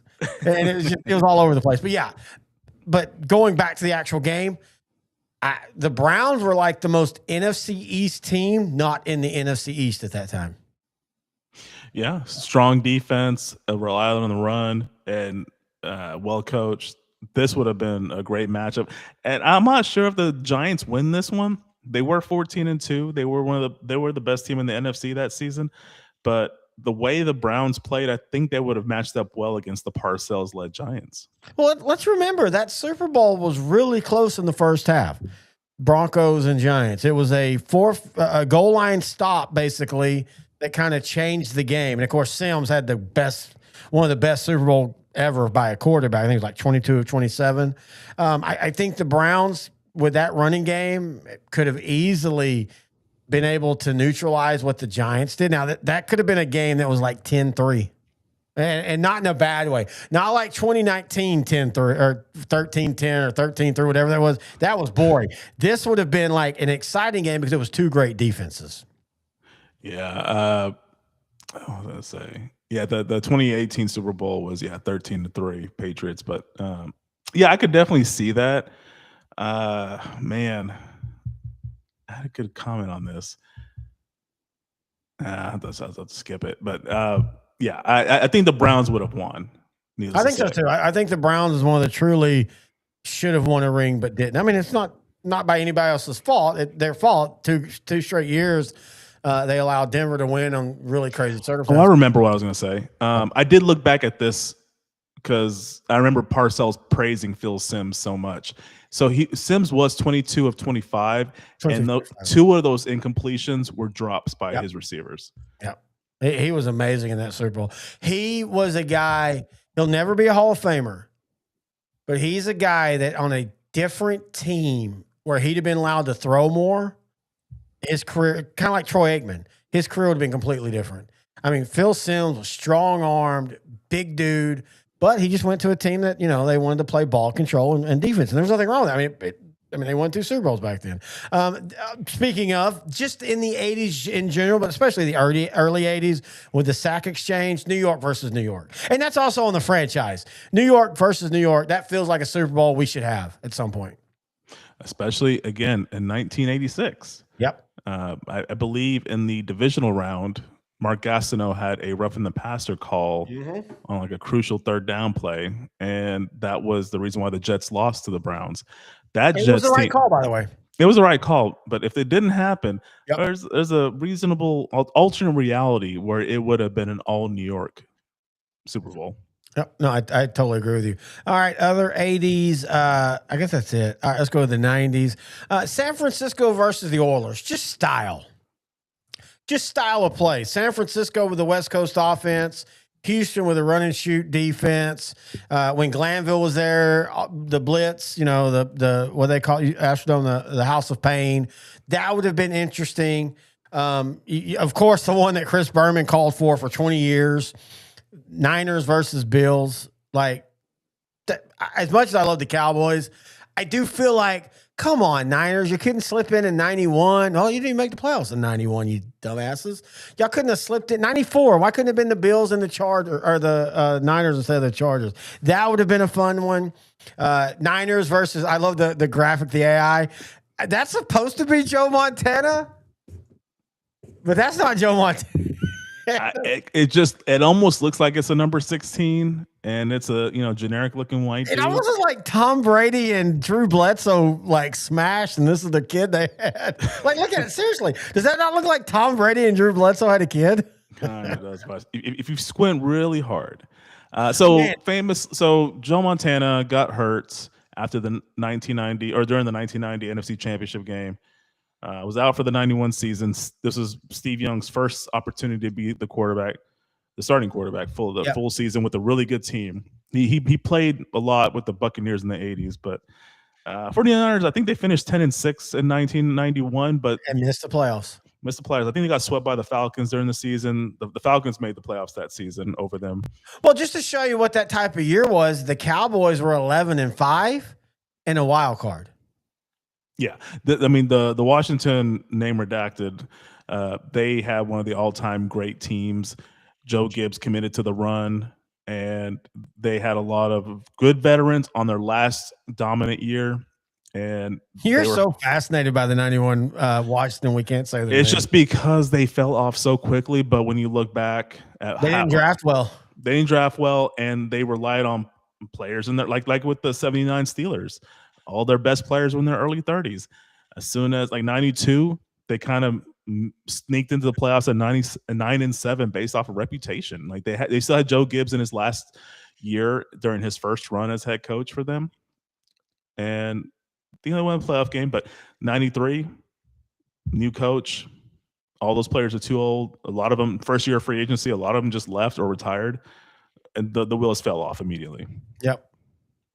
But think about, okay, so going back to what you're saying, people forget, and it's also because he wasn't the focus, but we had seen the franchise quarterback playing his old team with Denver and Dallas. Craig Morton was a Cowboy, was the starter in the 70s Super Bowl, and then he was the starter for the Cowboys, and then he was the starter for the Broncos against the Cowboys. But he wasn't a good quarterback. I mean, he was for the era, but he wasn't a good quarterback. Think about the Niners versus the Chiefs with Joe Montana with the Chiefs. Holy crap, the news cycle. That would have been, even as me as a Cowboy fan, I'd have been disappointed because obviously the Niners would have had beaten Dallas. But I can even admit that would have been such a great week of Super Bowl buildup. And we saw that matchup during the regular season, and the Chiefs beat the 49ers. Yep. That was one of the few losses the 49ers had in the 94 season. That would have been such a great game. I've always said this. One of my favorite Monday night experiences, and it's not secret. It's the Chiefs versus the Broncos.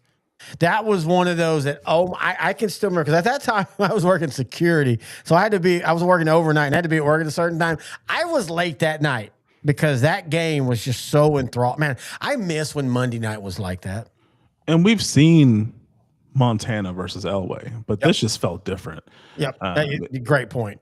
Yeah, it wasn't like the Broncos were kind of on the decline a little bit, but I mean, just for this one game, it was two gunslingers just going back and forth. And it wasn't like Montana had the greatest collection of talent around him. But J.J. Burden, Kerry Cash, what are you talking about? Okay, you just proved my point. Anyway, I do like both those players though, but again, you proved my point. 90s, go back to the 70s, Cowboys versus Oilers. Though I will say this, and you know this, Dallas didn't want the Oilers to make the Super Bowl. Every defense has a fundamental flaw against certain schemes. The Dallas defense was terrible against a run and shoot. I mean, they didn't play well against them.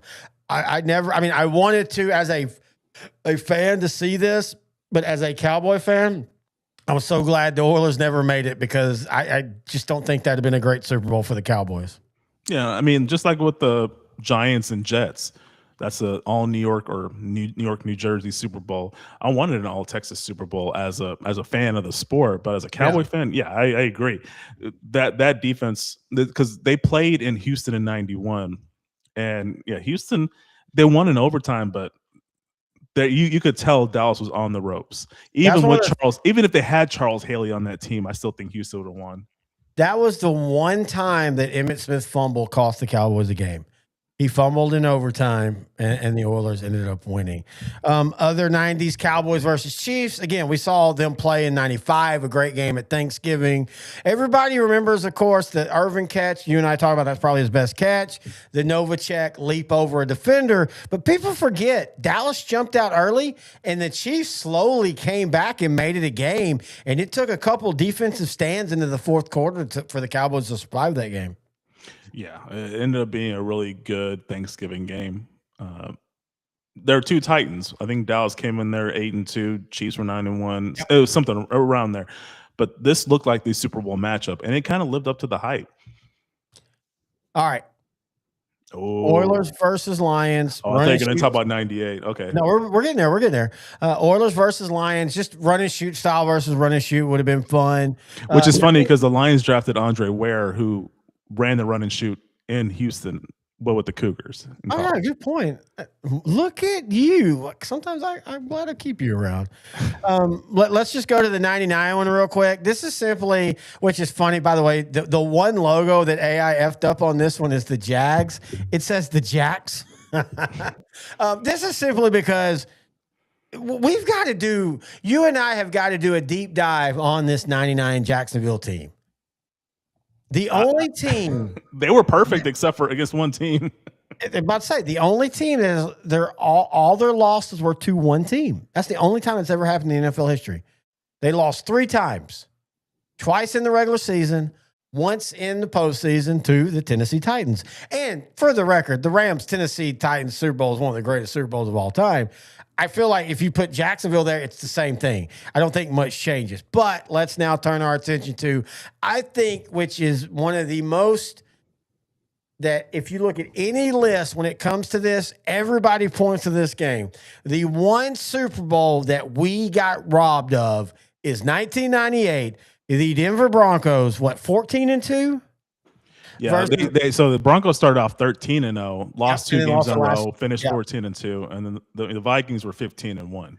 Yep, and then of course in the playoffs, in the NFC Championship game, Gary Anderson, perfect, misses a field goal in overtime. Morton Anderson in overtime kicks the Falcons to the win. And I will say this: people might remember this or might not. If Eugene Robinson doesn't need some New Orleans hookers the night before, this game might have been completely different. But I definitely believe Broncos, Vikings, 1998 Super Bowl would have been one of the greatest Super Bowls of all time. Yeah, for 1 year, Randall Cunningham could do no wrong. I was rooting for the Vikings because I already knew the Cowboys had a stealing that season. As someone that watched them win 3 Super Bowls, I knew this was not that team, but they were good enough to make the playoffs. But yeah, looking at the Vikings, they were unstoppable. And even in the NFC title game against the Falcons who were 14-2, and any other year they would be the 1 seed. But this particular year, because the Vikings were 15-1, they had to travel to Minnesota. Minnesota had them on their heels. Yep. Minnesota just let the Falcons back in. Oh, yeah. Minnesota controlled the game. They just couldn't score. By the way, I want to go back to that. You talk about the Cowboys. The reason why this game would have been so great, because here was the dirty secret about that 98 Broncos team.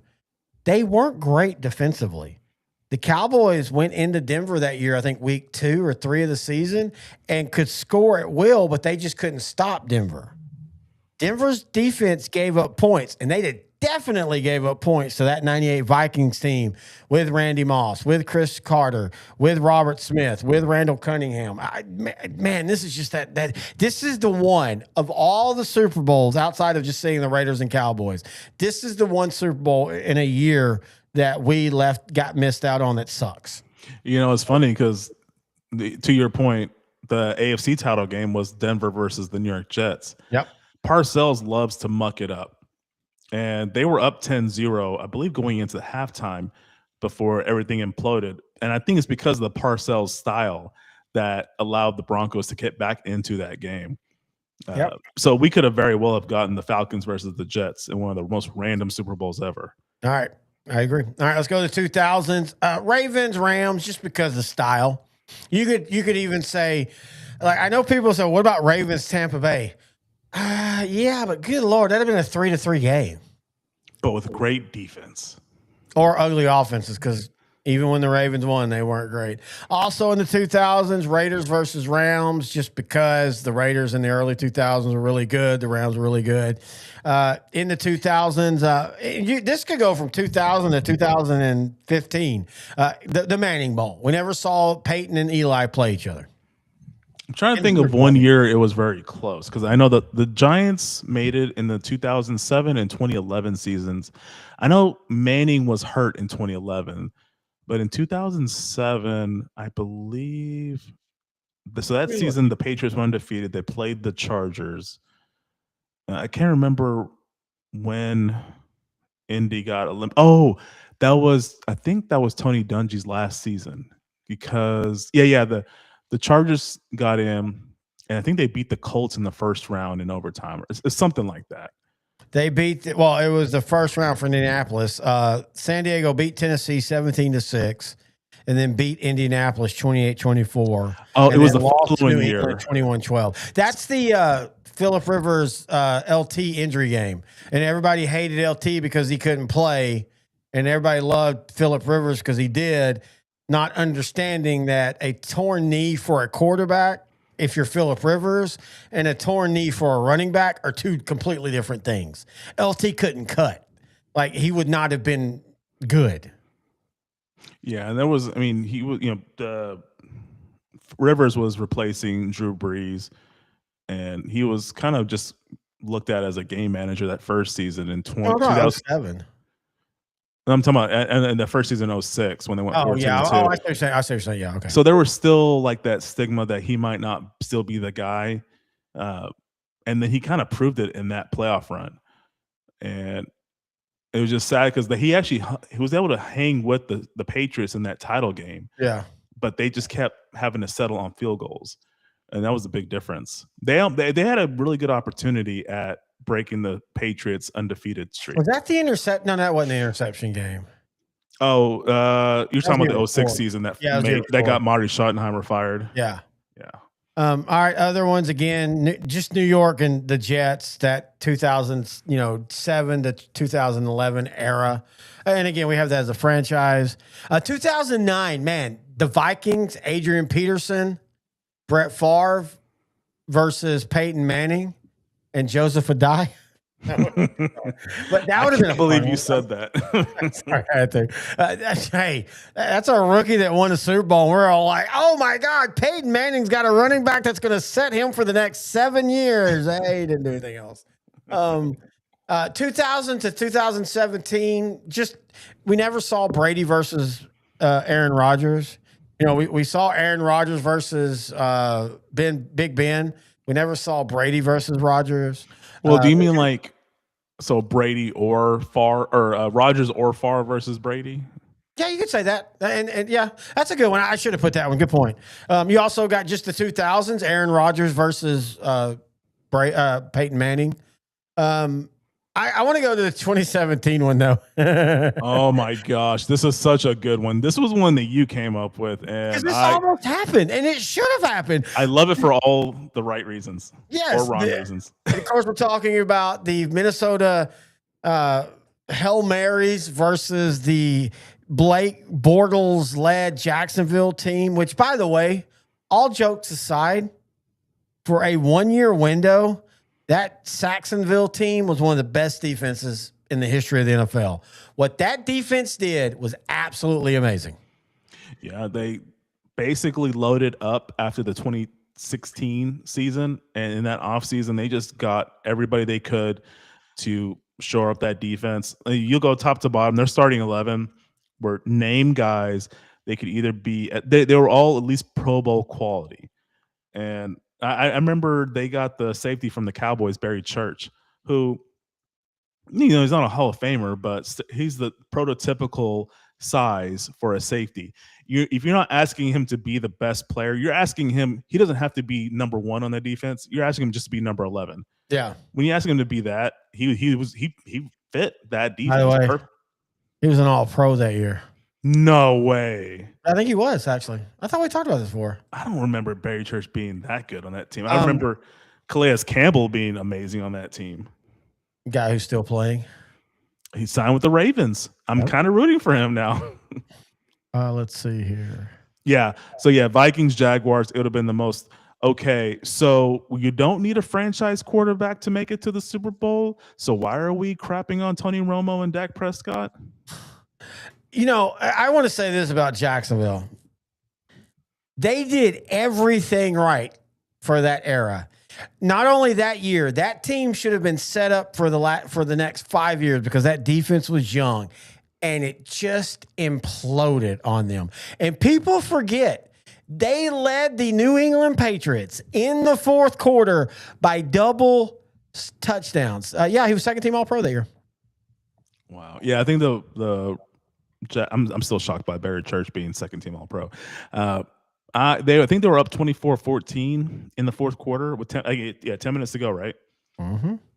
Yeah, and nobody thought they were going to win that game. And they lost, but it was because of Blake Bortles, who everybody thought if they Jaguars lost, it was because of him, because that defense was so good. Just a great quarterback, a generational quarterback can mess everything up when it comes to that. But yeah, that has just been fun to see Case Keenum versus Blake Bortles. What would have been worse?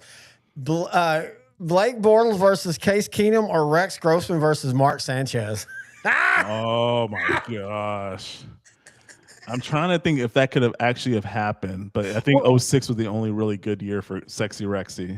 We need a show where we talk about the worst quarterback matchups, because there hasn't been. I mean, usually one team has a great quarterback or a really, really good quarterback. I guess I hate to say it. I'm trying to think of like this past Super Bowl. I mean, Drake May, he's going to be great. He's just young. He's in his second. I still don't believe that. I'm not on the he's going to be great. Like Drake May, I'm on that train. This just feels like the prototypical young guy makes a Super Bowl, so we all think, oh, he's going to prove it, and then he never gets back. I think he has the mindset. Well, I think he has the mindset to be one of the great quarterbacks of this generation. Oh, wait, hang on. Breaking news. Drake May's hanging out with Diana Rossini. Oh. If you like my coach, you want someone 30 years younger? and I like Drake May. I'm not saying he's going to be a bad quarterback, but I also think that we've seen this so many times before, the young quarterback. I mean, hell, Joe Burrows is still fighting that. Gets to the Super Bowl, it felt like 2 years early, loses in heartbreaking fashion, and he's not even sniffed it since then. Yeah, the next year they made it to the AFC title game, but after that, he's been either injured or just been on teams with bad defenses. All right, let's keep going. This is mainly like 2015 to 2016 before his injury. And by the way, I feel like the NFL was robbed because Cam Newton's shoulder went to shit. But I would have loved to seen that Panther team with Cam Newton healthy play the New England Patriots. Because people forget. I mean, you don't forget because in 2017 they gave up a shit ton of points to the Eagles, but they also gave up a shit ton of points in the first half to Atlanta. That wasn't a good defensive team at that time. That was a very offensive Patriot team. Yeah, 2016, 17, 18, those Super Bowl runs for the Patriots, they did not have a really good defense, especially in 2018. I will not forget the Hail Mary, not Hail Mary, but the last play in Miami where they put Gronkowski out there at safety. Poor guy. You gotta find that, by the way. Everybody look up him talking about that. He is so funny about that because he's literally like, why are y'all putting me out here? Oh no. Don't throw to that. Oh, they threw to that guy. Oh crap, this sucks. I love him because he's so honest. It's just Belichick being like overdoing. Like he just, I don't know. I guess he's just a victim of his own brilliance. Well, I think what he thought, and it makes sense, is they were going to throw the ball down the field, and you've got a 6'7" athletic tight end that can jump up. The problem is you then, because they dumped it down, you put a 6'7" guy who doesn't know how to tackle in space. It's never going to work. The funny thing is, had that pass interference not happened in the NFC title game, if they actually called it pass interference, the Saints would have destroyed the Patriots. Oh, that's one I should have put on. That's a real good point, dude. We would have we wouldn't have had that crappy ass Super Bowl. By the way, you and I hanging out in the last 6 years, 7 years, 8 years of Super Bowls, we tend to get crappy ones. We've gone back to crappy Super Bowls. But yeah, that's a good point. That one I should have put on. I made that mistake. We'll do a short of that one. The Saints versus the Patriots that year, holy crap. I think the Saints scored a ton of points on them. Yeah, agreed. All right. We might as well bring it up. 2016. What? Cowboys, Patriots. Yeah, man. Because the Cowboys with that offensive line and the way they were running the ball, they would have destroyed that Patriots defense, and they would have killed about 40 minutes on the clock. I think the 2016 number 1 seed hurts more than the 2007 number 1 seed, simply because the 07 one, and we didn't know each other, but I felt this going in. It's that old adage of, oh, crap. We swept the Giants. They weren't dominating games, but the Cowboys won comfortably. This just doesn't feel right. I will admit, man, 2016, I thought they were going to the Super Bowl. They did not have a great defense. I know they had statistically the number 1 run defense, but when you're up double digits on a team and that team knows they cannot stop you on offense, they're going to abandon the run immediately. That's why the Cowboys had the number 1 run defense. They did not have a great defense. Rob Marinelli did what he could with that defense. Oh, yeah. And they were optimistic. And I will say this, as much as we talk about Tony Dorsett, Calvin Hill, Emmitt Smith, anybody else, I have never seen a running back in 1 year run through so many gaping gaps as Ezekiel Elliott ran in 2016. It's like he never got stopped behind the line. And I know he did, so don't come at me with, oh, I'm just saying it felt like he never got stopped. Yeah, it always felt like his first contact was 2 yards past the line of scrimmage. Okay, I got to point this out. Hang on, let me put this up. How do I do this? Go Pack Go, but look at the name, Big Jiggly Water Balloon. So you're a Diana Rossini fan, is what I'm hearing. or this person might be Diana Rossini. Oh, hey Diana, you want to come hang out in my hot tub? Oh, another. I mean, you got a butterface, but we'll figure it out. But yeah, that 2016 that would hurt because that Cowboy team, and it literally was they just played the wrong quarterback at the wrong time. I mean, it's weird how the Cowboy-Packers playoff series has always swung in groups, and that was just in that era we're still in that era where they can't beat them. Let's just go over. Aaron Rodgers. I brought up the Aaron Rodgers part, and I didn't even think about it when you said it. Green Bay versus the Steelers this year. Green Bay versus Mike McCarthy and Aaron Rodgers, who beat the Steelers when they were in Green Bay. That's like a poetic kiss right there. That is a Hollywood movie for sure. That it seems like something that would happen in Hollywood. Like if they did what was that movie with Jamie Foxx and Al Pacino? Football. Any Given Sunday? Yeah, Any Given Sunday. If they did a part 2, they're on the expansion team, and they make it to the Super Bowl against their former team. No. I want a part 2 with Al Pacino now and Jamie Foxx coming out of retirement for one last run. And I want to see, hey, I want to tell you, life is a game of inches. 30 years later, they're still in the league. Let's see some other ones. Oh, 24. I say 2014, but just going back. We never saw an Aaron Rodgers versus Tom Brady Super Bowl. That is insane because they were so like, especially 2014, that overtime loss, that heartbreaking loss in Seattle for the Packers. I think they were trailing. They came back, and it really looked like the Packers were going to win that game. I think the Packers would have beaten the Patriots that year because think about it, like the Patriots in the Super Bowls in the 2010s, they did not look like they didn't look like they were the favorite when I was watching them. When I was watching them in those Super Bowls. I'm gonna say this: Seattle beat the Patriots. I think the Packers beat the Patriots. I think the Cowboys beat the Patriots. And dare I say, I think the Lions could have beat the Patriots. Well, Seattle didn't beat the Patriots, so. Huh? Seattle did not beat the Patriots. Well, because of the INT, but you know what I'm saying? They should have beat the Patriots. They were the better team that day. And you look at that NFC 2014.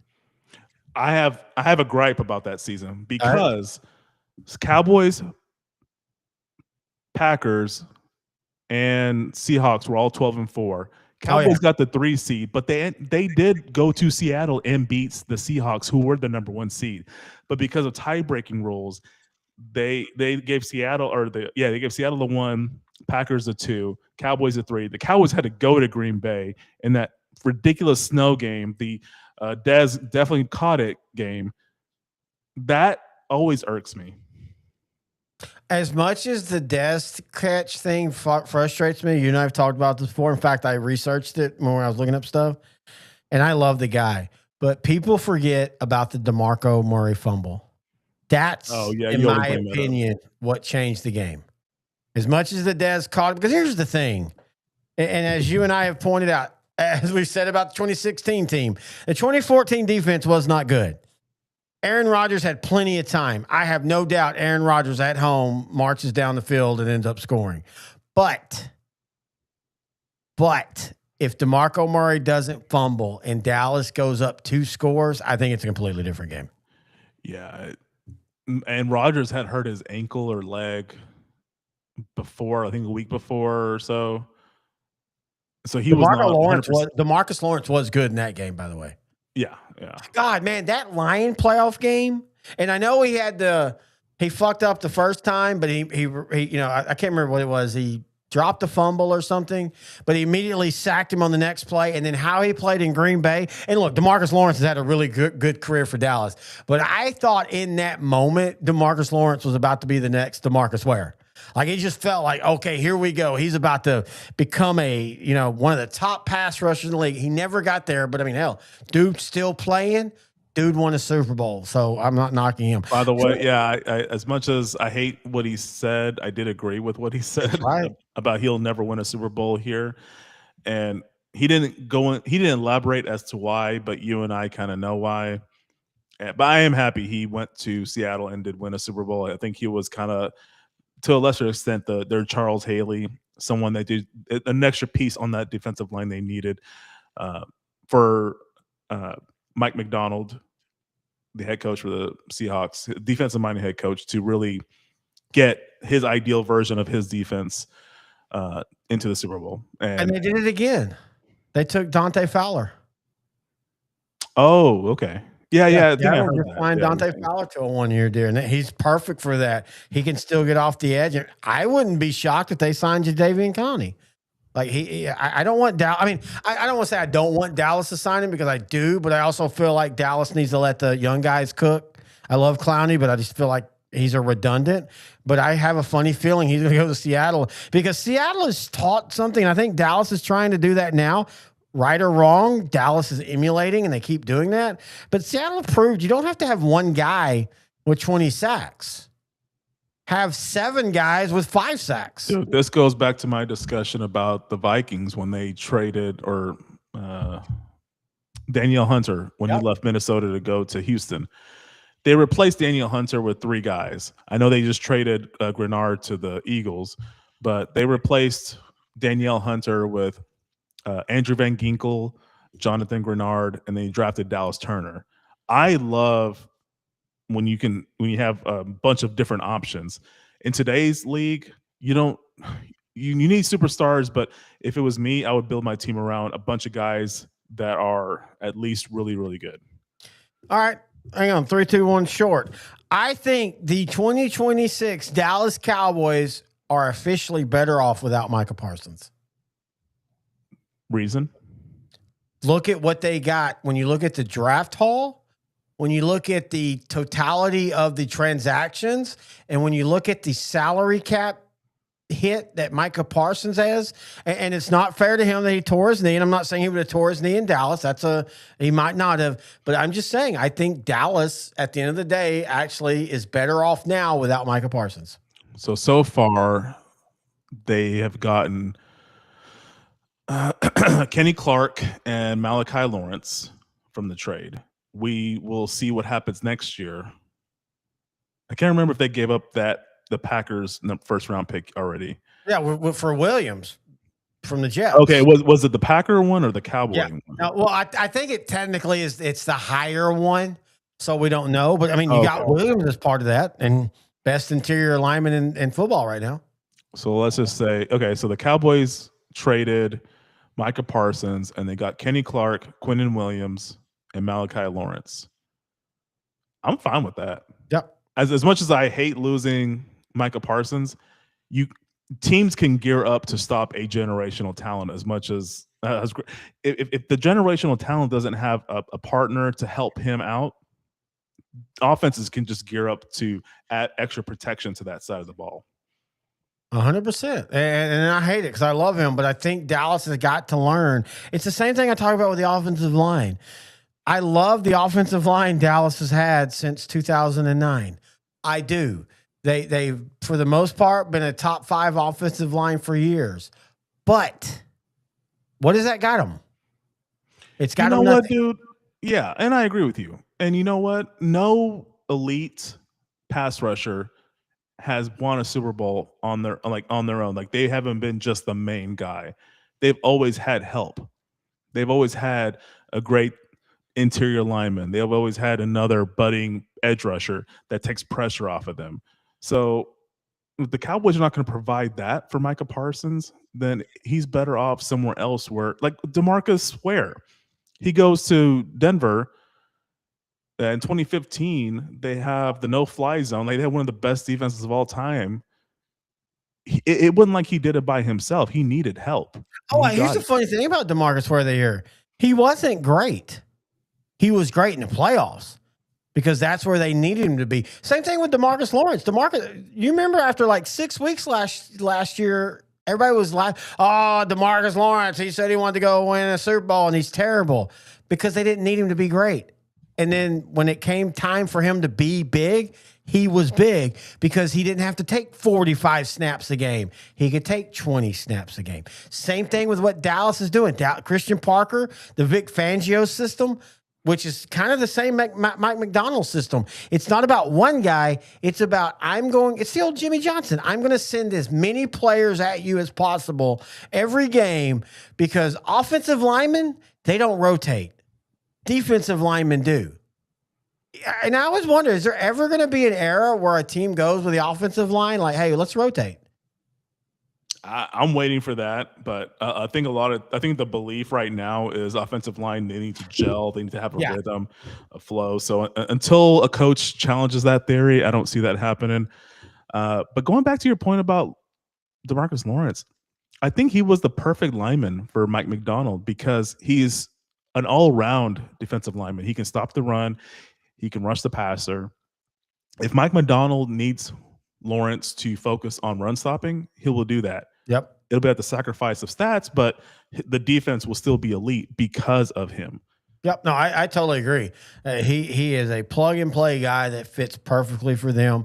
That's why I like Christian Parker.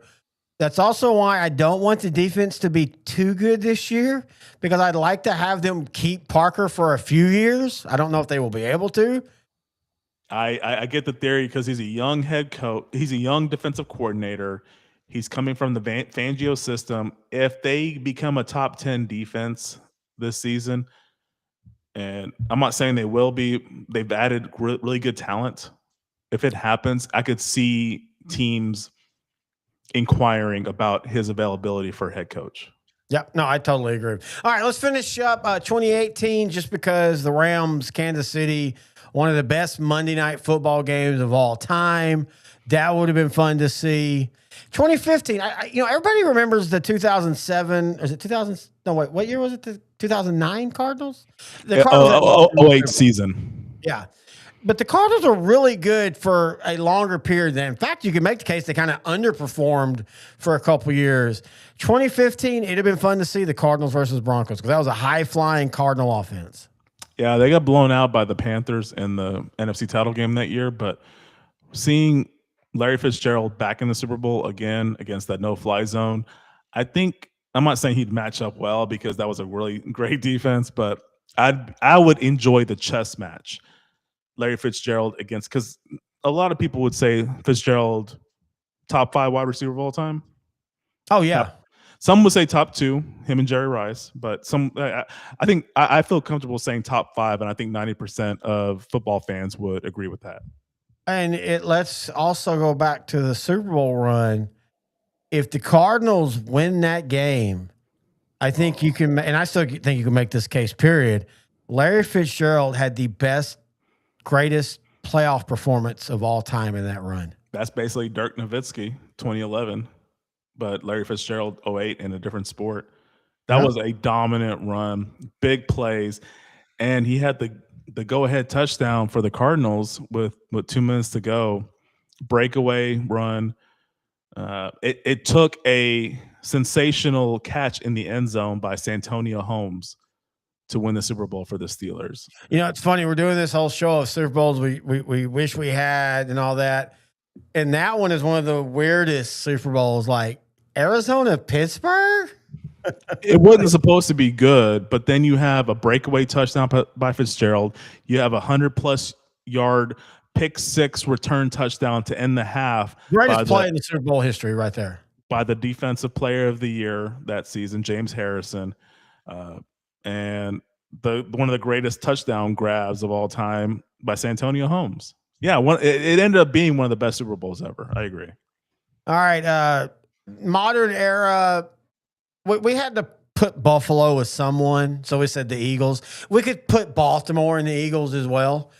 Just Lamar Jackson, Josh Allen. I don't care what you think about them. I know there's a lot of people that want to do the whole like, well, they haven't won, so they're not good. But these are two generational quarterbacks, and it feels like they should be somewhere in this. Again, if Sam Darnold can win a Super Bowl, are you telling me Sam Darnold is better than Josh Allen or Lamar Jackson? And by the way, Sam Darnold, for all the talk about his Super Bowl, he had a worse year this year than he did last year with the Vikings. He led the league in total turnovers, folks. He was not great, but they had a run game, they had a defense, and Darnold made the right plays at the right time. And by the way, he was pretty terrible for most of that Super Bowl. We can talk about it. This Super Bowl last year was just as bad as the 2019 Super Bowl. Oh, yeah, just with a little bit more scoring, but yeah. At the end. Yeah, at the end. Man, that offensive line for the Patriots. I hope they addressed it because I like what I said earlier in the show. I like Drake May as a quarterback. I think he has that. I'm not saying that Mamba mentality, but I think he has the will to get better every season. Mm-hmm. I think he has that it factor. But yeah, they need to protect that dude. Just like with Cincinnati, they need to protect Joe Burrow. I think he has that factor too. I mean, I think he's I think he loves a little. I think he loves that the star quality of being a quarterback. But I still think Joe Burrow feel like Dan Marino. I mean, as far as a guy that's been to the Super Bowl once and lost, yeah, but and then everybody makes excuses for him. Because I'm making excuses for him right now. And I'm not saying they're not valid excuses, but let's remember the whole Dan Marino, like he gets there in '84 and gets beat by just an amazing San Francisco, one of the best teams of all time. And then he can't ever get back. And I'm not saying it's his fault, but there's also a lot of people like, well, yeah, they never had a running game because no coach would be like, hey, we need to run the ball more than throw the ball. Even Jimmy Johnson didn't. And so you go, it's not necessarily Dan Marino's fault, but how much would it have changed if Dan Marino, I'll go to it like this, and I know this is a weird comparison, but like if Dan Marino would have been 2014 Tony Romo and said, you know what? I don't need to throw for 400 yards a game.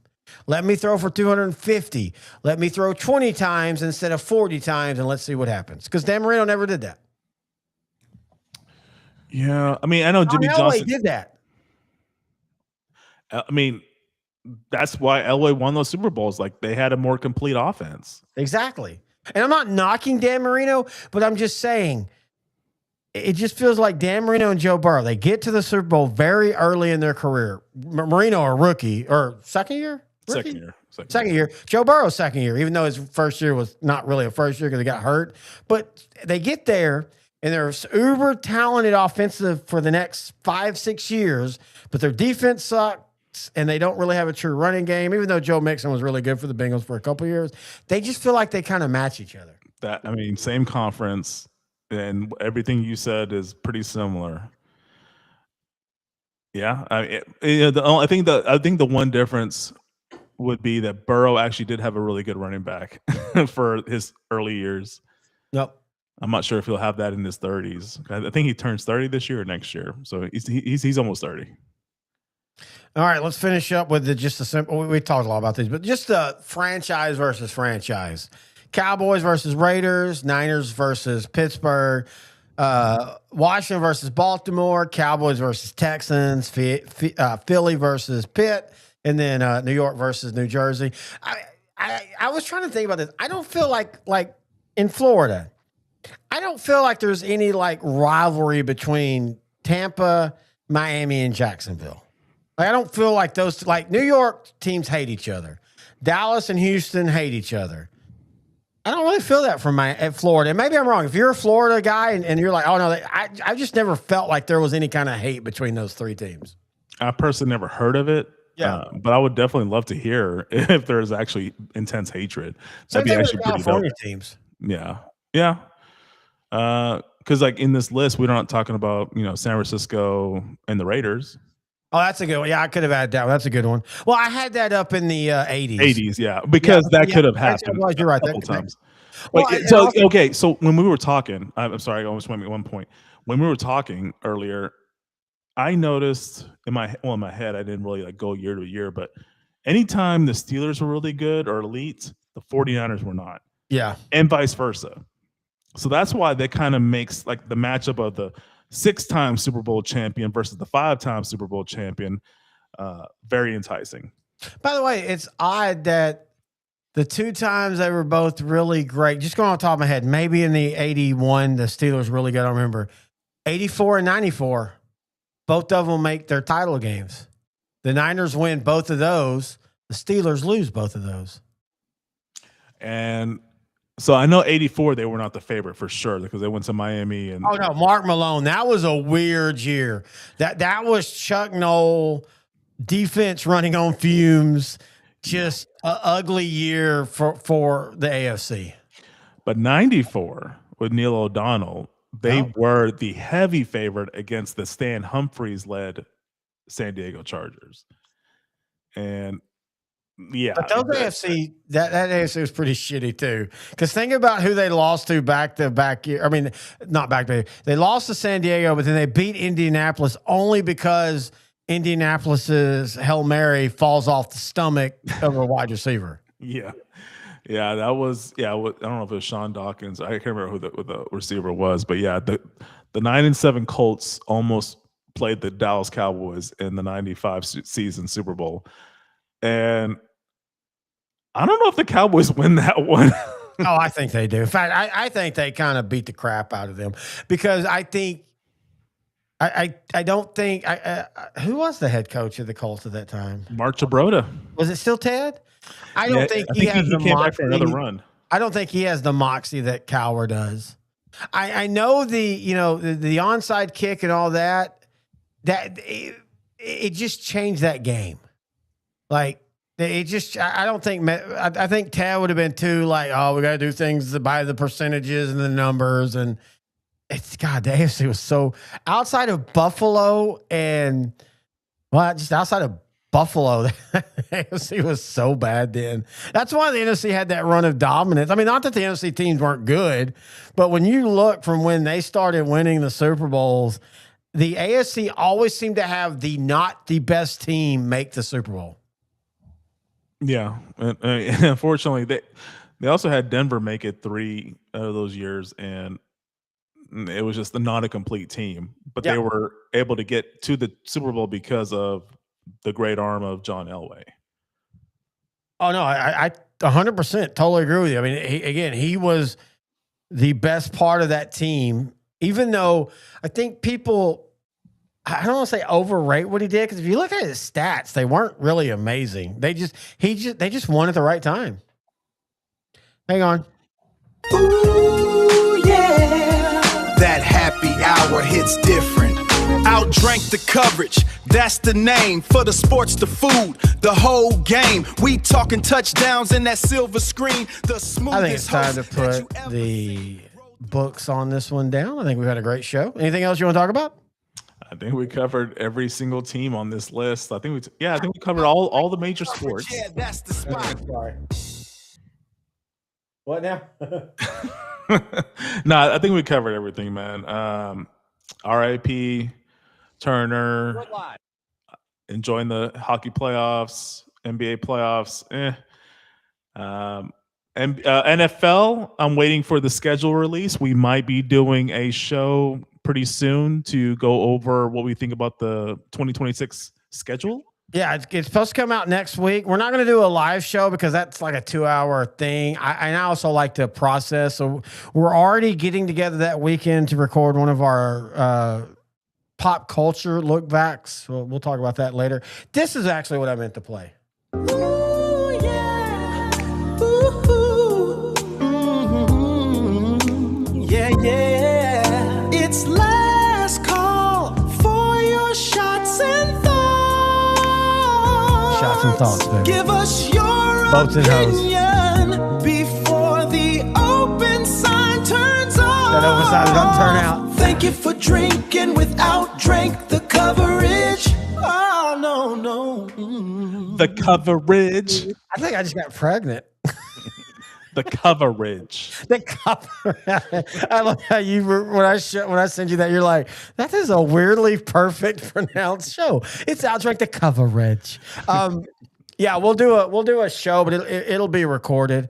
We have a draft show. I'm going to put it up, but honestly, we're in this death valley of like content, so I'm waiting.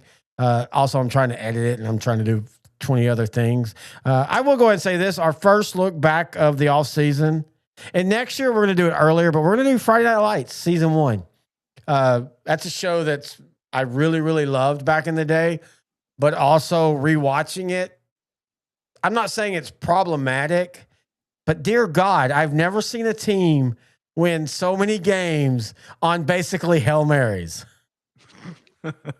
Just spoiler alert. There's a lot of Hail Marys in this season or in this show. So are they just really a 500 team? Kinda, yeah. You can make the case. Did you enjoy the first season? Oh, I mean, I love the whole series, but yeah. Well, I know, but you were rewatching the first season for the show. Did you? Oh, yeah. It's dated, but it still holds up, and there's still a lot of good parts to it. You know, it's funny. It is dated, but there's a lot of that in high school and going forward, and we'll get to it because so Friday Night Lights ran back in the early or the mid 2000s, and one of the bigger stories was transfers. You have a quarterback from Louisiana who's, running away from the New Orleans Hurricane. And then down the road, you have a quarterback wonderkin whose dad coached him at a private school and they transfer in. And we're now in a very big era of high school football transfers. In fact, Texas legislation is talking about a transfer portal for high school because transfers are so big. So it's dated, but it also kind of speaks to what a lot's going on now.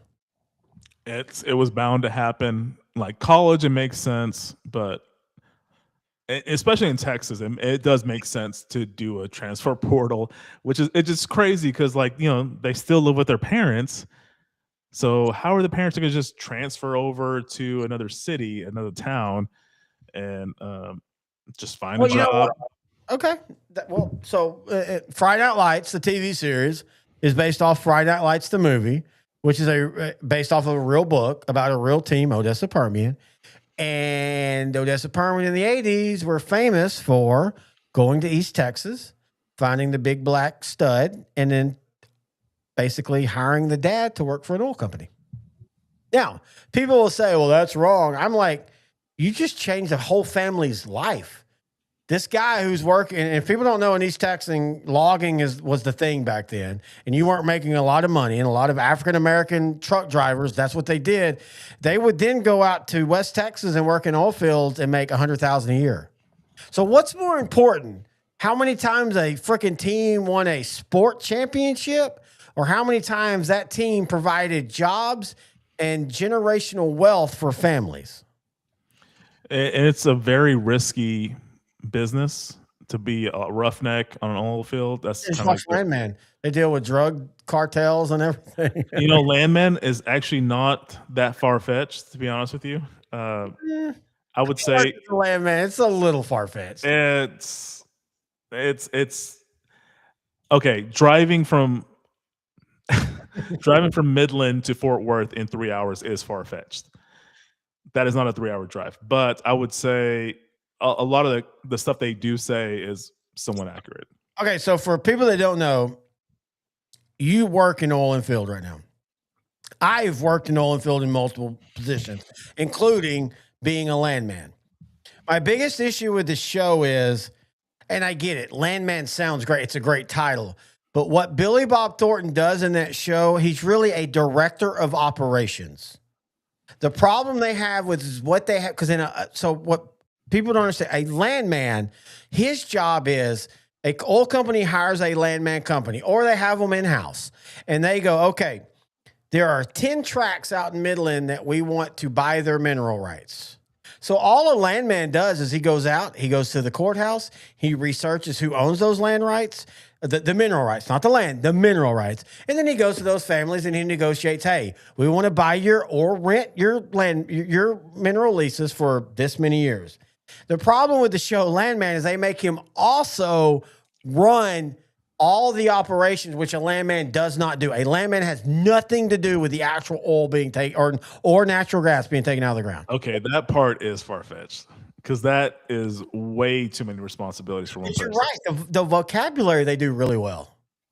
Yeah, and that's what I kind of appreciate, because I've been in the industry for 20 years, roughly. Like 20, 22 years? Yeah, something like that. And so, a lot of the times I worked in accounting, I worked in IT, I interact with other departments, land, engineering, geology. So I kind of pick up on all this stuff. And he's watching the show.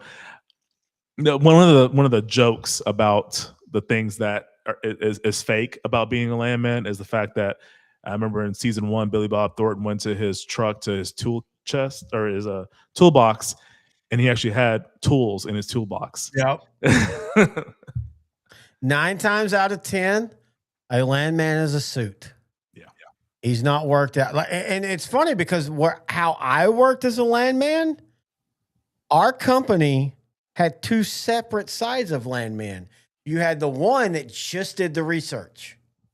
They go to that, and that was me. Went to the courthouse because I had worked as a surveyor in college, which is the same thing. As a surveyor, you have to go research deeds, and researching deeds is a science. It's not as easy as just looking. You have to understand the language, because people don't understand if you go looking at deeds, especially like in East Texas, you're going and looking at deeds that are from the 1800s. And the verbiage is completely different. It's like a completely different language. You might as well learn law at that point, because exactly. That's actually was one of the whole jokes was. So when I used to work, I worked in Rusk, Texas, and I worked for a landman only company in that, like Canna and Exxon and not like Denbury would hire us to do their outside source work because it was cheaper to pay us a day rate than it was to pay a salary. And so what we would do is we'd go read all the deeds and just fucking write so much stuff down. And then we'd have to go to the office and go to the landman who's negotiating and say, okay, this is what you can talk about. Here's this, here's this, here's this. And then they would go out and negotiate. And so what the show Landman did was make him be a landman, a director of operations. And hell, in season 2 with Demi Moore, he's basically the president of the company. And by the way, I love the show. I like Taylor Sheridan. Yeah, he's a little right wing in some of his stuff. And have you watched Landman? Yeah, I watched both seasons. Okay, so the thing he does with this windmill was made with fuel oil. That's a little bullshit. Like a lot of bullshit, actually. Like when he says like that windmills don't get their value back. Yeah, they do actually. Windmills actually, their carbon footprint gets erased by year 2. Yeah, they have to be replaced, but we're talking 30 years down the line. But I get that. Taylor Sheridan wants to do that. But I also love Taylor Sheridan because this is what Taylor Sheridan does. First off, Taylor Sheridan writes like 200 shows a week. But from Tuesday to Thursday, he does what we do. He goes into his office, he brings a 5th of alcohol, and he just sits there and gets drunk as shit and writes a bunch of scripts. I appreciate that. But yeah, Landman, Billy Bob Thornton, it's fun, but like, yeah, please don't believe that's a real show. I mean, like that's a real position. And also I met some of y'all. The title of landman is a real position, but yeah. But I'm saying what he does in the job. It's like saying it's like an engineer for an oil and gas company, and then all they do is drive around in West Texas and go out to the well sites and just sit there, and then like, oh yeah, it's working. All right, come on back in, and they're getting paid $95,000 a year. I'm not bitter. I'm just saying it sucks. All right, man. I think we're done. Good show. 2 hours and 23 minutes. That was a great show. For everybody that followed us the whole time, we appreciate it. We'll be doing some, again, I'll get the draft show out. We've been putting them out in shorts. I mean, we've been getting really great views on the shorts. So that's one reason I've been delaying the show, because once you put the show out, the shorts kind of die. But we'll be back here in a couple of weeks. We're going to do, again, Friday Night Lights season 1 retrospective. We're going to do a schedule show. And then I kind of feel like we need to bring back the live All-Star watch party for MLB. That'll be in early to mid-July. Yeah, I feel like, I mean, you can be at your house, but I really enjoyed doing that when we did it. Yeah, if we can get Ryan on that show, it'd be great. But I was gonna say, World Cup season, I think we need to talk about that a little bit. Is this the most unexciting World Cup run-up that we've had in the history of World Cup? Probably. And they've expanded it to 48 teams, and it's in North America. But like, Mexico's not great. The United States is not great. Hell, Canada might be the best team. All three might get through because of their draws, but also just because of the world politics. And also, like, every town or every city is reporting that the Airbnbs, the hotels, none of them are booked up.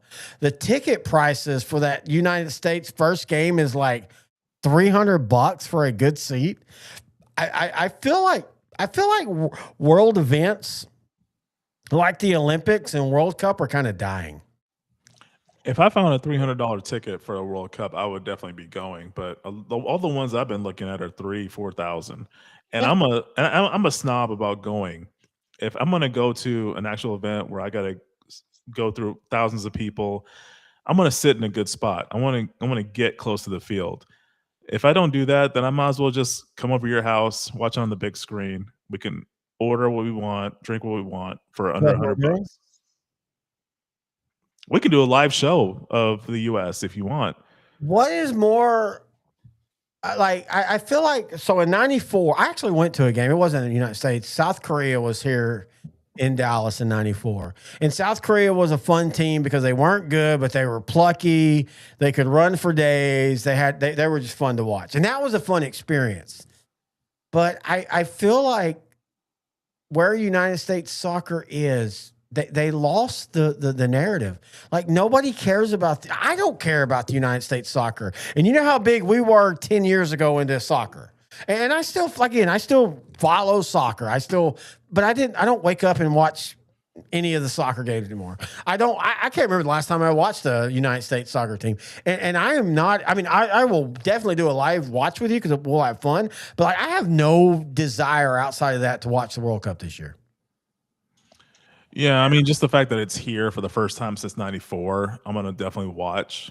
I don't think the U.S. will go far, but they'll advance because their bracket is, which usually is the advantage of the host. Well, yeah, you get put in the A. You get put in the. So if people don't know, you draw A, B, C, D, E, and the A's are the good, and then you just literally going down.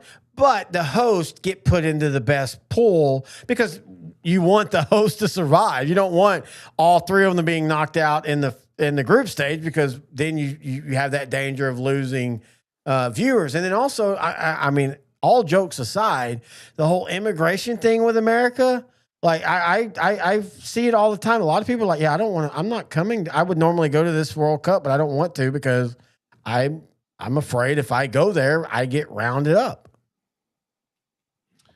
That is an honest fear. A lot of immigrants that come here, or just people just visiting in general, they don't know. They're basing off what they've heard through social media, through the news. So I kind of understand their fear. I don't blame them for not wanting to come, but I mean, it is what it is. You know, it's a democratic policy. You know, we vote for who we want as president, and along with that comes their policies, and for better or worse. All right. I'm going to go drink more now. Thanks for depressing me, you son of a bitch. Anyway, that is OutDrank the Coverage happy hour. We do appreciate everybody joining us. Until next time, he's intern Noe the Pro. I'm Terry the host. We'll see ya.